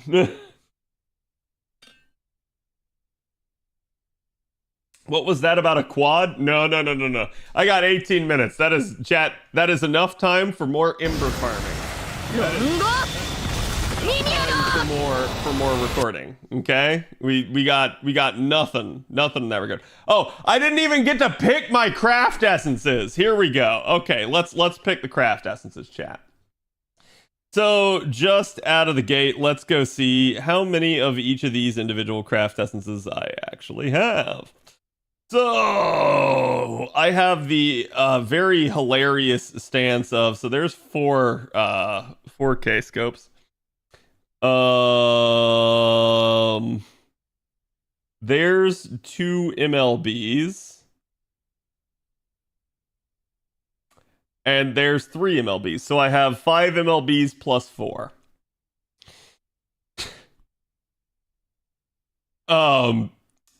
And then Black Grails,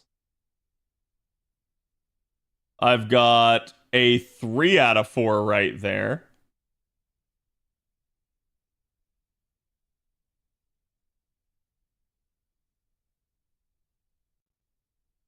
A MLB right there.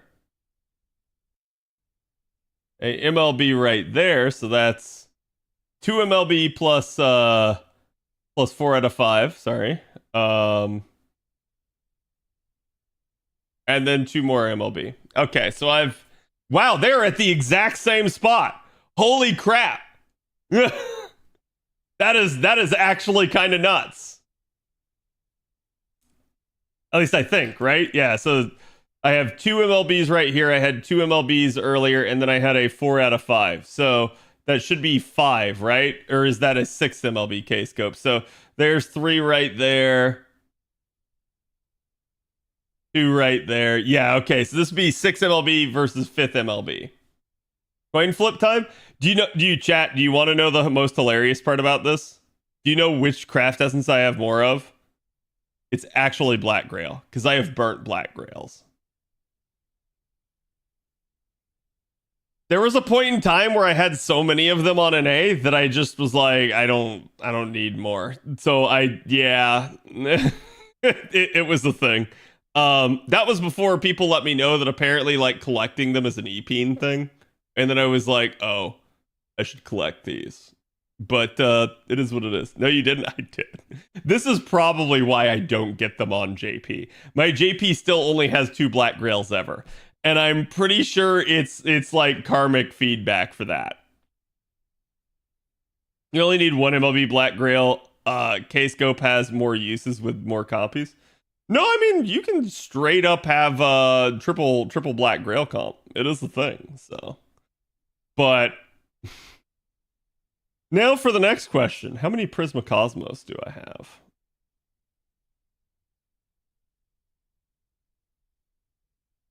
Because I think Prisma Cosmos was in a similar situation. Where I was like, oh, I'll never need more than a certain amount. And then I burned it.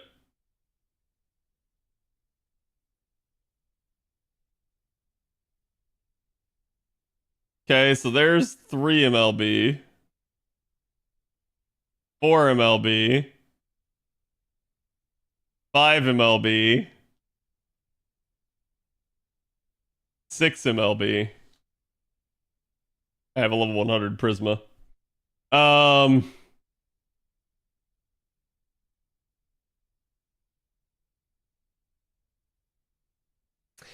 Yeah, we're just gonna say it's probably gonna be one of it's gonna be one of the Black Grail and/or K-scopes. One is only 2 out of 4. Don't worry about it. I'm fine. It's more than I can fit in the party, right? Like I think we're good.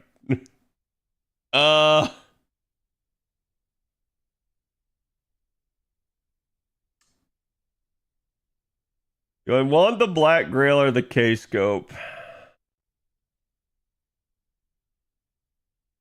K-scope is like the OG. It's like it's the OG flex. I've never burnt a K-scope on any account.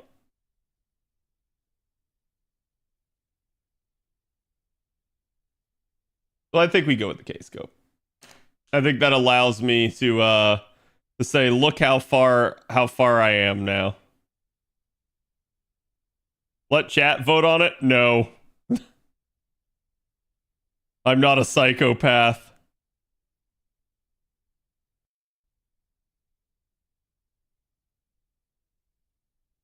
Yeah, that would have been an easy way to figure it out as well.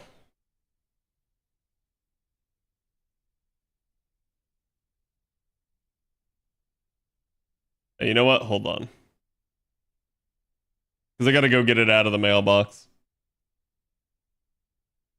Oh, God. Please tell me I've checked this. Okay.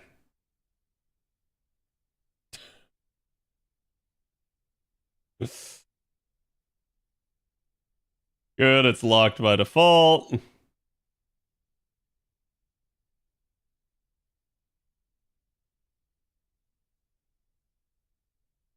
would have been really funny for what? Hello, Pyon. Again, hello to everybody that came in while I was busy doing that.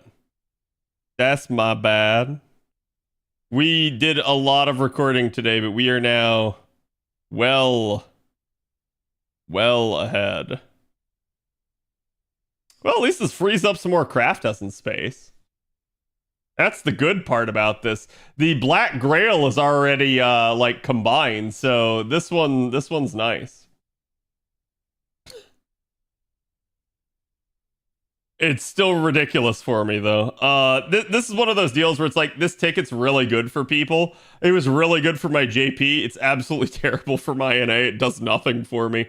But I can't complain about that. It's just like it's better that the rest of the community gets a much needed like Black Grail, K-Scope, Prismacosmos, right? Than the whales get something beneficial out of it. And then I get to choose two. Oh man. Oh man, I haven't even thought about these, chat. We got the Barcast one.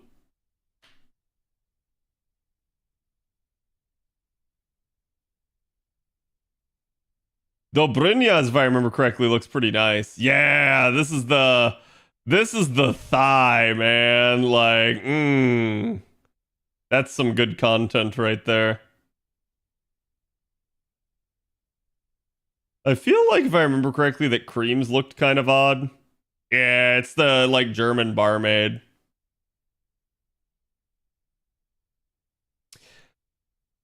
All right, chat. I'm not even gonna beat around the bush. I like y'all know I'm picking this. Like straight up. It's just that's just that's not even a like surprise. No one would have been surprised by that. Hello, Fox. Thank you for the raid. We've hired this Barghest to stare at you. I see. We are actually picking the craft essences right now. We were just looking at Barghests earlier. But how's it going, guys? How's it going? Creams is paired with Sieg? Yeah, obviously. Like, these had themes. I actually did like the Hokusai one when this came out. This one was pretty nice. I do not remember Bakins. Barghest is pretty good, yeah. I'm very partial to Lartorias. And then we had the Coup one. Actually, didn't Coup Alter just get one revealed for JP as well? And like that was like a pretty wild looking one.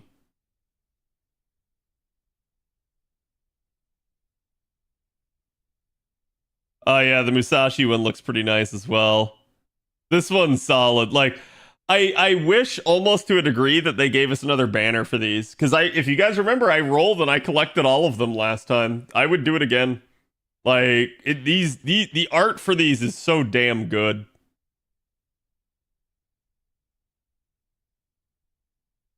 The Zenobia one? Oh man, she got them abs. She got them abs, chat. I actually do kind of hope that Zenobia gets a little bit more attention again because she was a fun character. I feel like she's very much like that dry personality, sort of like straight shooter, where like if you mess with them, it's actually entertaining. Yes, the Merlin.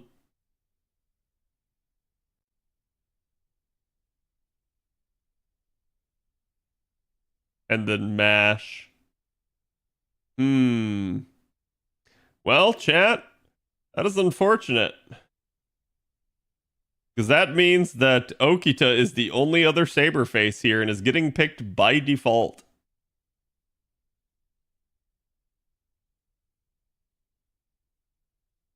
Making sure there's not one that I missed. Actually, I think Corday Assassins, yeah, hers was kind of nice too. Picked Hokusai every year, but this time it's so hard to pick. Well, you can't not pick Hokusai again. There's 2 tickets, isn't there? Yeah, but one is already picked. One is spoken for, chat. So we literally just have to get Okita here. And I'm not begrudging this, just that like there is no other choice that is a Saberface. And so I can't debate chat. Chat just knows. So again, Okita's is quite nice.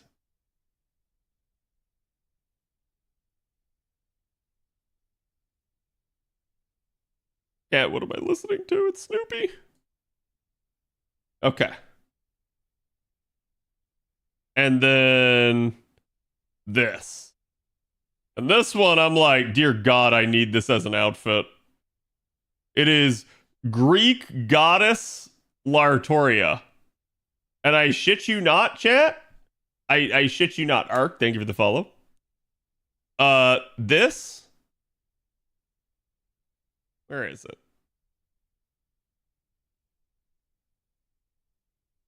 Where is it, chat? Yeah, there it is. That's where this comes from. Straight up. That is where this comes from. So.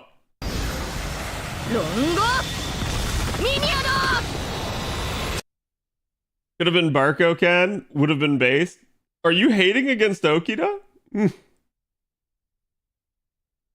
The said about Bargal or CE costumes is so good. Yeah, I really wish they would turn more of these into actual costumes. I feel like they're super popular for a reason, and it would be amazing, right? Like, it would be great to get more of these, because, like, we have had a couple, but they have, like, only been in the past, really, and only a handful of them. Like, we've gotten Neros, we've gotten Izos, and that's... I'm trying to remember who else we got, because there was not a lot, right? And in fairness, Nero's is fantastic. I love it. It's one of her best costumes, if not the best.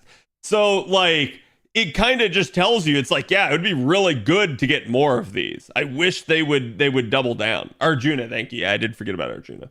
And Da Vinci.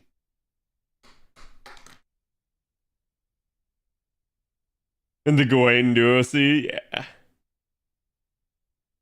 Monkey Arjuna, was that New Year's? That might have been New Year's. I don't remember. But, like, either way, yeah, I feel like the costumes would be great. And chat, I've said this before. No one wants to hear this. I'm the guy with the terrible idea that nobody wants to let speak to Lasingle. Because, chat, I would pay for this. I would pay for the skin. And I would have no regrets. Okay?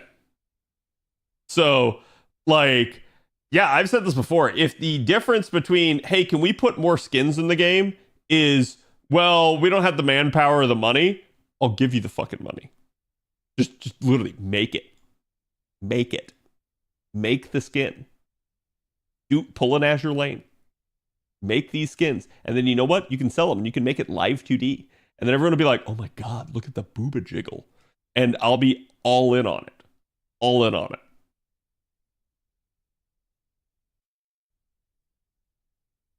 So it's like we can still have the like free costumes. Maybe it doesn't have live 2D and they only do them every once in a while. And then we can have the paid for costumes, which are like more bells and whistles and what the community wants. I feel like that would actually work though. That would actually, like, all of a sudden FGO starts making more money. Oh, shock. I'm more surprised there's not more artwork. Yeah, I mean, it is what it is, right? The single was at Anime Expo. Yep, I'm aware. I watched the stream. Did you get to talk to anyone, Power? You get to talk to Mr. 2 for me? To like Genshin? Yeah, but I mean, and I'll say this, right? What I don't want to see is I don't want to see, here's a $50 skin. I don't want to see, here's a $30 skin. I feel like the nice price for skins is somewhere in the $5 to $15 range. And I feel like if you price it in this range, everyone gets it. Everyone, chat. Free-to-plays won't get it, but if you spend money on the game at that price, that's not even half a pack. You're going to be like, oh, hell yeah. Sign me up. Like Nikkei and their $60 skins? Yeah, fuck that. That's too much. That's stupid. That skin better do some damn shit. Yeah, the $500 Ari skin is like, damn, that skin better give me a blowjob. Like, straight up.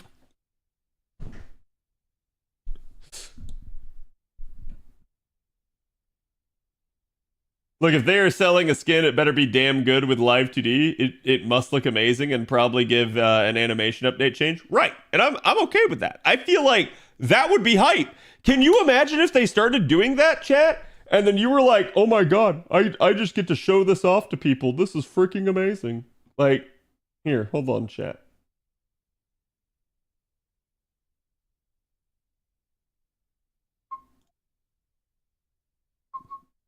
Right? I've pointed this one out before.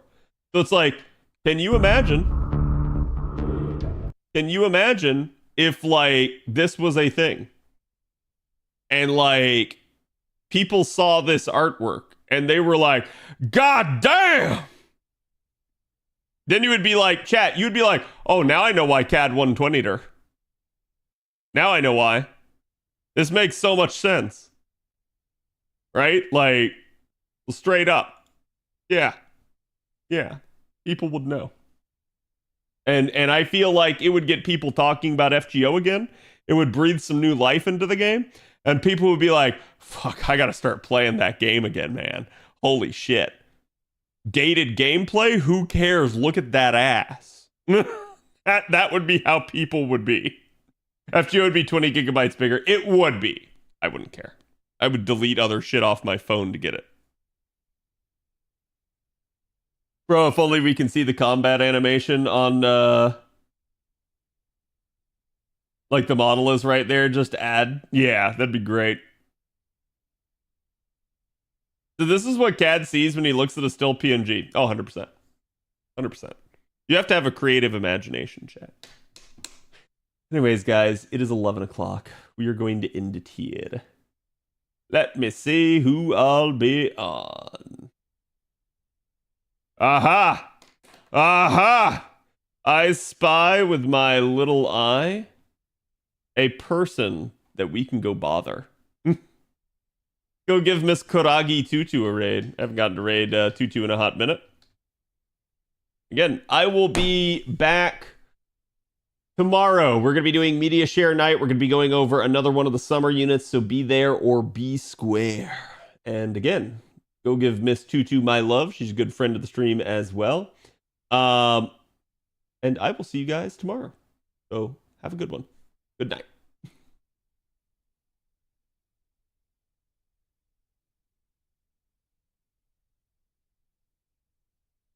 Oh, also, Gumshoe, thank you for the $2. I'm sorry, I did not see that. I appreciate it.